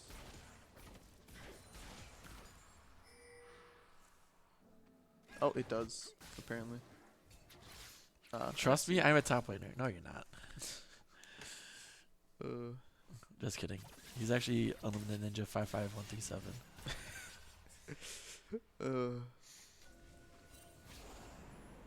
There's a lot of people hovering around bot lane trying to kill Profrog. Dragon spawning in 50 seconds. Yeah, because Alcove have 2 dragons. Both top laners have TP. So, yeah, I'm just super nervous for this Singed pick. It's interesting because the gold is almost even. So we see both teams. It is, but like when it comes to like how where the gold is distributed, like Jinx has a lot of gold, which is good, but like can Jinx deal with Olaf and Singed by themselves? Like it's really hard. And so I think it's really good that they have Thresh on their team to like help with that. Especially knowing how Vindy likes to position in team fights. I don't think that with Pai as a player would be able to position back enough to save the Jinx with the Lantern, because I feel like he's always going to be the one that's going and starting the fight. Yeah, like look at this situation. It's just so hard for them to engage on him. That's a huge charm. The Seraphine ultimate hits 3 of them, and now Vindy was just thrown to the back. He's thrown to all of them, but he's still fighting. Your Super Thing is almost dead. Super Thing's up with living. Boxes flashes after him, but he just does not pick it up. Kind of in a weird spot. Kato gets pulled. Kato gets pulled by a huge pull by Gilio there. Oh, that damages a lot. We see Alex. Alex gets pulled, but they decide not to go on him there. Alex has like so much tenacity. It's insane. Now they're just taking the dragon here, but they might just not want to give this up. Box is trying to fight his way in here. Hyperion is going in. Alex is so weak. Oh, Gilio just gets caught on the other side, and Pai Gilio's going to go down. Where does the dragon go? The dragon goes over to Demon Ruler, who ends up hitting the smite, and Boxes just tries to run away, but he ends up getting Dredge Line back into the team. And there it is. Super Thing was hitting a lot of good hooks that fight. That was really good from Super Thing. He was hitting the Profrog ultimate, hitting 3 of them. Yeah, it's like. Is it like right here? No, yeah, it happened. Oh, it was later. That fight was so long, but there's like a lot of like stuff from Alex was hitting, and a lot of axes were hitting, and Seraphine was able to do a lot of damage. This stuff happened. Now we see Boxes coming in here, and then Demon Ruler hits the E-Smite on Olaf. Yeah, super good hook from Super Thick there. Yeah, Super Thick hitting that amazing hook, knowing that hitbox around the wall super well. Yeah, and then Boxes went for the steal. Yeah, and now you have 2 Infernal Dragons, and now you're on Soul Point. So if they get that, it's extremely difficult for EGL to play the game. It's interesting. Oh, Hyperion has left the game. Understandable. We have yet to pause. He is walking back to base. Yeah, there we go. Here's the pause. Here's the pause. But yeah, it's only like 1,000 gold lead for Alcove. Oh, it looks like his power just went out. So we will see what happens there. Oof. That's not good. Just start talking. It still hasn't come back on. Yeah. Yep. Okay. So it still hasn't come back on, so it will be It'll be longer a hot minute. intermission. Not gonna lie, this game is definitely. I guess I didn't expect this game to be. This is a fist fight on the Rift. Yeah, honestly, they're punching. Oh, they're God. punching a lot, and they are punching hard. That's the play of the game. It's like I expected like Alex and Demon Ruler to do well, but Kato and Super Thick, like Super Thick hit like a lot of good hooks that fight, but prior to that fight, like Kato's we get it. Kato is 0-5 right now, and tied with CS, while Jinx has 3 kills and 6 assists. So we get it. we are. Oh Boss my is the God, better we are streamer. not playing Jeopardy Ninja. Now Hunger Games Minecraft. Now we're talking. Yeah. So it's just looking at it. You see, Olaf has a lot of the gold here, and so he's super hard to kill when running into the back. Along with Seraphine, just buying Moonstone and then hitting R in these team fights, doing so much work. Like, Olaf is able to do like a lot, but he's not able to like really one-shot people because of like Trundle Pillar like messing with people, having like the Thresh Lantern be able to reposition people, and like even like Gilio is like he's not a front line like a traditional frontliner, but he just gets like super healthy, and now that he has the Zonias completed, he can buy a lot of time for his team. So it's these fights are definitely tricky, but Alcove just executed very well last fight because they got the huge Seraphine ulti, and yeah, and Alex and Demon really were able to do a lot that fight, so that was really good. But it is still not necessarily easy because it definitely could happen where like if they get like a Yon ulti on like Alex with like chompers and Jinx like free hitting that because like if Jinx gets like a reset like on the passive, then she could really pop off. Mm-hmm. So, but yeah, they need to make a play either like before the dragon or like on the dragon, because the game gets a lot more difficult if Alcove gets Soul. Goodbye. You gotta go in Discord. Me? All alone again! Woo! It happens every time. I'm going over here. Is this fine? Yep. So it looks like Hyperion's entire block lost powder. Or power, not powder. Has lost power, so I don't like that comment at all. That is that is not necessary. So his whole block his whole block lost power. I'm eating a French fry. His whole block lost power. We will never know when that will come back on. And I don't think there's anywhere near him he can just move his stuff to in order to start playing again. So we're going to have to get an official ruling on this.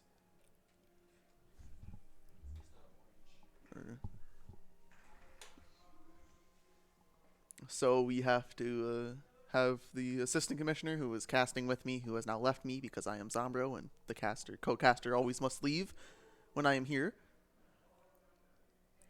And we need to get Kabos a gaming laptop before we get him a gaming laptop.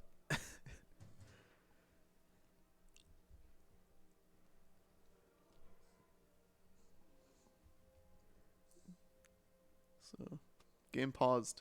How's everyone's day going? How have the games been? This game has been a real nail biter. It's been very close. You look at the bot lane.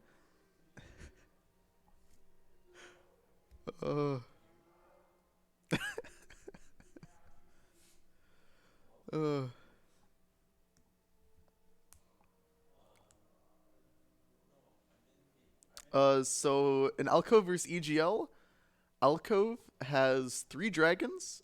2 of them are infernal. 1 of them is a mountain. They have 11 kills and 42,000 gold. EGL has 12 kills, 1 cloud soul, or 1 cloud dragon, not soul, and 40,000 gold. Pyrosium, these fries are a little old because I've been snacking on them in between every single game. So they're pretty cold, but I'm hungry because I worked all day before this.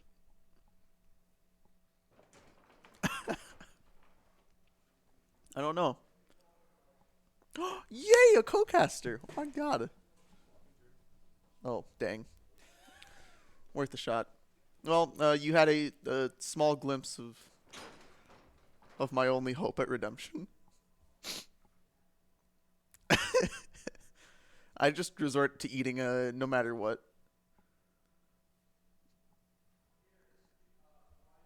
Hyperion, his entire block lost power.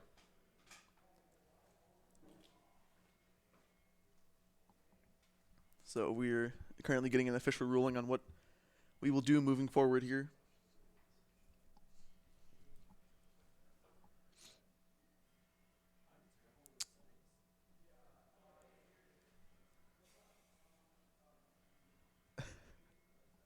Only fair. I don't know.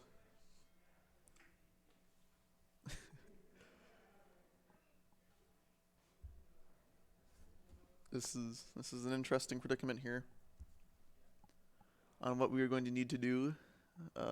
EGL might just have to lose this by default. I think that is how the rules go.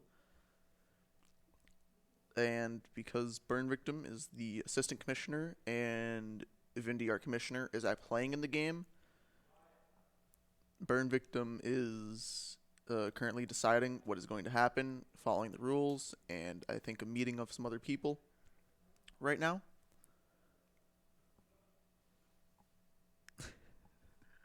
Eventually, we have a LAN tournament scheduled. People should sign up. I think we still need a team, actually, for the LAN tournament being held at Edge Gamers Lounge in Wisconsin.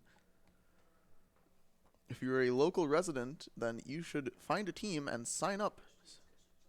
It is a fundraiser used to power our Season 3 of the circuit and support our wonderful production staff. We're going to a break? Okay. I've just got word that we're going to a break, and we will be back shortly. Everyone stay tuned. We will have more information coming to you shortly. Sorry about the wait. Don't leave us yet.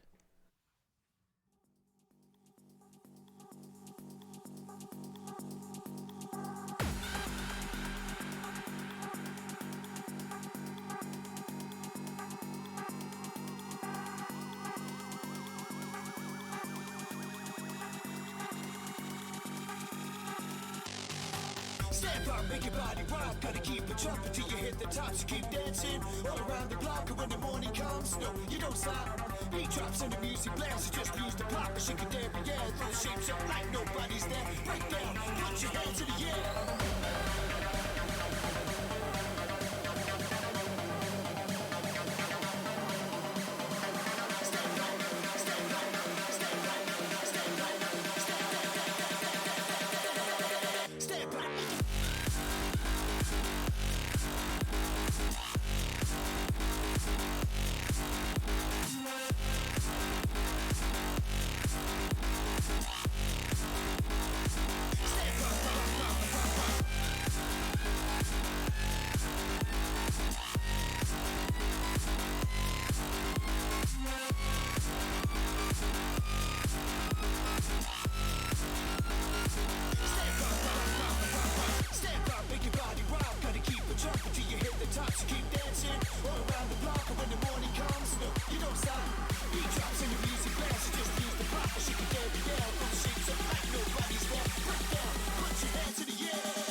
Put your hands in the air.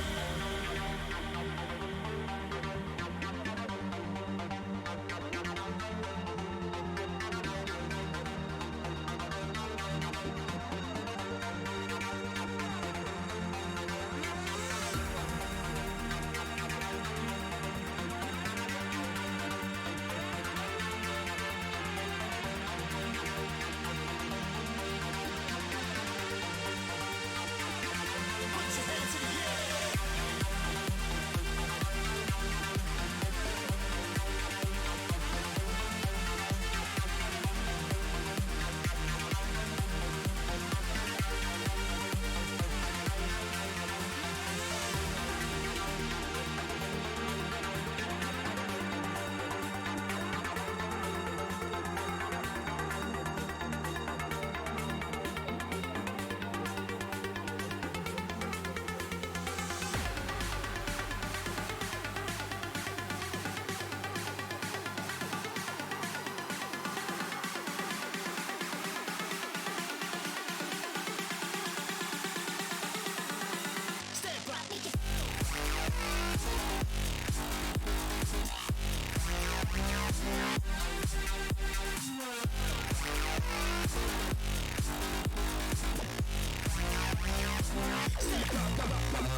dancing all around the block, and when the morning comes, no, you don't stop. Beat drops and the music blasts, you just lose the plot, but you can dare and dare. Put the shades up like nobody's there. Break down, put your hands in the air.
All right, and we are back after that pretty long pause. Probably it was a lot longer for you guys since I had to go and ditch Zombro again, but he's used to it. Sadly. So, as you guys kind of saw in like Twitch chat, like Hyperion's power was out for a while, but fortunately it will be coming back. So, it seems like the teams are already in game, but since we have a spectator delay, that will be in game in like a minute or two or so. So, we'll just be pretty patient. We can just keep talking about the game. So, kind of like right before that was like the big, kind of like a really important dragon fight that was pretty even. Seems like we're talking like Kato's pretty far behind on the Jin, unfortunately, compared to Jinx, but Alex and Demon are pretty ahead, and Gio's also actually like pretty ahead. So it's definitely like really interesting this game. Like most of the time, you'll see like when like one person's ahead, then like the counterpart is like not. Seems like some people understand the ruling that just went on. To clarify, Hyperion's power has come back online, and we will be resuming the game in just a moment here. Mm-hmm. And Hyperion is taking the wheel again on the Yone, and everyone is back and ready to start. The game is already going. Yeah. And we are just waiting for the spectator delay to catch us back up. Thank you all for your patience so very much. Mm-hmm. We are very sorry. Yeah, this isn't like a situation where like Unlimited Ninja didn't want to play against Temple Rush anymore, so he threw his cat into the computer. No, this is definitely just probably weather or some random thing happening. Yeah, his whole block went out. So, Yep. Otherwise, yeah, it's like this game's interesting. It's kind of been just like teams dancing around until Dragon comes up, so we might just have like 3.5 minutes of just teams dancing around, but getting into game right now. There we go. And we're back on the Rift.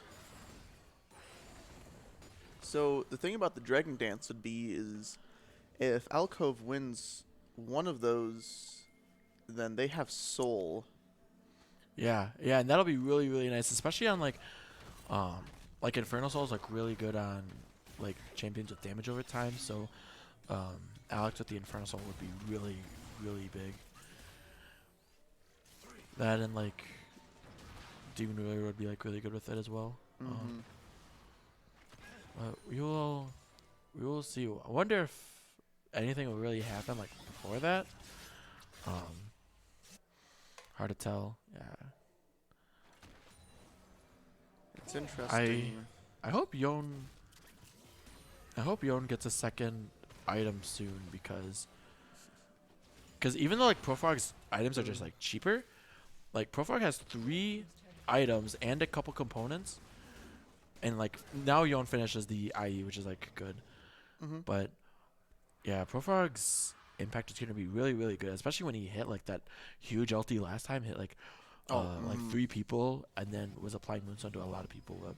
Yeah, he also has 8 Dark Seal stacks, which definitely help with his shields. Yeah, that's really and nice. also with some damage too. But mostly those shields definitely going to help keep his team alive even longer against Vindy's damage he's trying to put out in the back. I'm curious because I don't play Seraphine, especially mid. Can we look at Seraphine and see what she's maxed second? Because like I know you max. I think it's E, right? Yeah, it looks like it is E. It looks Yeah, like it's just E. 2 points in W. So I didn't know if you'd max it. I don't think you ever max W second, Yeah. because I think it's just cooldown. Oh, this is a huge flash from Pi Pi flashes in, and then he gets the ultimate out. Now Kato is... That doesn't really do this anything, Boxes though. still wants to go in, though. We have a TP coming down, though, from Profrog, I believe. And Profrog has the ultimate here, but Hyperion's ult doesn't hit anyone, but Kato is just He's so doing a weak. lot of Kato damage doesn't to fall Kato. yet. Box is going to fall in the back. Now Box is in 1v5 and just falls. The charm hits Pi. Ends up nothing happening. We see Gilio with the ultimate here in the back. And everyone just disengages after they take Box's life. Just 1 kill for nothing, but they got both of Kato's sums. That was crazy because that started with like a Pi flash hook that hit Demon Ruler, but you can't hit Demon Ruler because he'll just use his ulti and negate it. So, oh wait, Super Back Thing alive. Super Thing is just going to he's call like out. so aggressive for like no reason, like no one's but there. Pi takes the kill. It's his 4th kill this game. Yeah, We look at the that's gold. pretty big. we'll take a look at this first. So, We can take a look at this first. Super yeah. Thick kind of making sure that Vindy doesn't do like a whole lot of damage with the ulti, which is nice. And we see Boxes just stuck out here. The only one that died. He ends up, Yeah, I unfortunately, think, the walking back Hyperion- into the fight. No, he gets flipped in. That's how we got The there. Yon ulti didn't like really do that much, unfortunately. It kind of did like a little bit of damage, but it didn't actually clip anyone. And then after that, good disengage out of Profrog. Very much so. But yeah, so I mean, at the end, it's like a 1-for-1 because Super Thick just like shoving mid for no reason. And so with that, because the Dragon is coming up in what 35, and so like Super Thick's not there. This could be a situation where EGL can get to the Dragon first, set up vision before Alcove can, and if they can do that, then that would be really important to deny this the soul. So That- Alex is just gonna push top here with his TP up. They spot Gilio they TP spot that bot. ward super deep. That is a huge TP flank ward for Alex if he goes there, and he's going there right now. This is gonna be huge. Alex They got- is so they got far in the the back ulti. line. Jinx just gets ulted out, but now we see Alex here. Yeah, Alex He's so much trouble with the double charge. much. Vinny is just getting tossed with the Yeah, team. he's destroyed. Vinny is just dead. Now Max is gonna fight. Gilio Gilio is is stuck so in the middle of big the right enemy team. now. There's nothing he can do though. Wait, Oh, he Alex. flashes out. He's gonna deal so much damage that ultimate finally pops. And it ends up popping and hits all 5 members of the enemy team. But I think it's just too little, too late.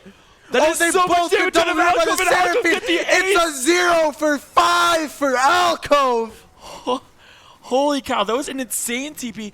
Once that I saw that ping, that was like, this is 100% a one fought for Alcove. That was an insane call, and like I can't even know what Hyperion's doing in this Oh fight. my god. But like, Hyperion like, was just starting you literally- shoving mid during the start of this fight. he literally can't do anything, and Vindy just gets blown up completely. God, Oh my god. he gets a couple people with the ulti, but just brings them super low and just not quite low enough. Oh man. Then they get the double root at the end. Yeah, that was insane. So you got Jeez. the Infernal Soul and you got the Baron. Wow. This is a That huge was a swing. Like huge swing. that was like they were already up a little bit and they had like a little bit of pressure, but just an amazing TP and yeah, just a great call from Alcove. The Alcove bot lane is still just 0-9. Yeah, but luckily Yeah. luckily Cato's getting some assists under his belt. Not gonna look good for the KD. Yeah, Jinx is I mean Jinx got one shot that fight, but and without sums, it's gonna be really difficult from here on out. Hyperion might just be dead here. Yeah, I was gonna Yeah, say Hyperion's just dead. He Qs in, goes for the minions instead of the wave. he just and goes like right in front yeah. of Yeah, Alex. he's gone, and now they can just take this tower all day. The Seraphine The ult Seraphine misses ult again. does not go far enough. Pai gets a good hook Oh, on the that's a really Singe. good hook on Singed. That's a Singe lot of damage. does not end but- up falling, though. It actually baits Boxes in. No, Boxes went in and died, and now the Wait, the- wait, he just cancels the Jhin ulti. he canceled. It was to dodge the Gilio pull that might have one-shot him. Gilio's in his ult right now. They cannot hit any Yeah, this CC on this them is right 100% now. an inhib like dead. This is at least You an can't- inhib. They might push for more here. Well, Hyperion is up in what 15? Yeah, and Okay, then yeah, Bucks they're is just up gonna in back 20, away. so I think Yep. yeah. It looks like they're good. pinging for the bot lane here, Yeah, which you is could where they're definitely going get to that rotate. too. You probably can't get anything more than that, but So they still have a minute and a half on the Baron. They might be able to get a little more off of this if they really pushed for it. it sucks because it's like from here on out for this like game, like EGL knows like okay, we need to make sure that we sweep all these TPs out, but it's almost too late. It might be too late now that they have the Infernal Soul with 3 Infernal Dragons. Like, There's just never an opportunity. and especially because because like Alex finished the chem in tank. Yeah. Yep, Vindy just gets CC'd once, he CC'd Oh, this is forever, he a ends up dying. huge- The Seraphine takes so much damage to the back of that she heals so much off of her shields, and Hyperion has to go back to his E, and now he's just fighting an Olaf, but he does not win the 1v1 against him in the back, and the rest of his team is falling under tower. Meantime, Gilio has to win this 1v5 with his ultimate coming up soon, and if he wants to keep this game going any longer, his ultimate pops up, but he's just going to get one shot before he can do anything. He pops the stopwatch sitting in the middle of 5 of them, but the healing is not enough, and then he pops. Yeah. That will be game. GG. Alcove end up taking the series or the game, no longer series. Yeah, just was the ones, but that was a really like intense game. It's shocking to see like how these teams like match up against each other because like we've seen like Alcove, like they like smashed SRC in the show match, but then SRC fights back, and they win in the circuit game, and then this game was very very close, with the EGL bot lane playing very well in the early game, but yeah, the Singe pick was just monstrous. And that Gilliard damage is actually insane. I did not realize he did that much. He was doing a lot to Singed in the laning too. You have to take that into account. Yeah, because he was poking out Singed a lot. Yeah, Singe was doing a whole lot that fight, that game. So that TP flank for the Soul fight was pretty much just that fight. I think right there is what definitely swung the game. Let's get Profrog in the call. We'll talk to him for a bit. See what he has to say about how amazing his bot lane was. Can we look at the stats? Hey, dude, they made those intermediate bots a lot harder than I remember. Yikes! So, first question I want to ask is, I guess, man, I have so many questions about the Singe pick because it was really interesting. Did you assume that it was going to be Singed versus Swain when you picked it on blue side, or we were pretty sure it was going to be Swain top, and it also just like fit with our team comp because we could use we needed extra magic damage, so we have a Seraphine, and Alex is really good on that pick and it's fun to play. So, and it ends up being really good with the Seraphine Olaf, because you just have two people who can like run in and engage and then also disengage. We sort of had like a hit and run style of team fighting that game. So,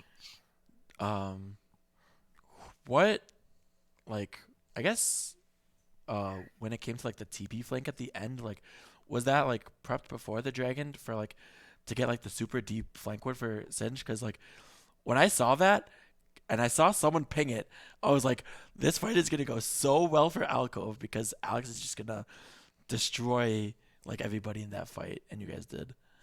Yeah, so I don't know if that was the plan when we placed the ward, but definitely about 20 to 30 seconds before the dragon fight, Alex saw it and he's like, okay, this is what we're gonna do. So we just all went through bot side and we had Alex TPing from the top lane, and we saw Jinx. I think Jinx had to flash immediately, and then she was just on the back line because, there's nothing she can do at that point. Yeah. Seraphine ult on top of like 3 people, and then Singe just kills her. I'm trying to think. Do you have any questions? Were you scared when the game started going a little more even towards the late game? Because we had a lot of people in Twitch chat saying that EGL had the better scaling comp, or did you just know that they were going to throw it from the start? I didn't feel like their team comp was actually going to be that good into ours and like the 5v5s. Like I was always pretty comfortable that we could win team fights.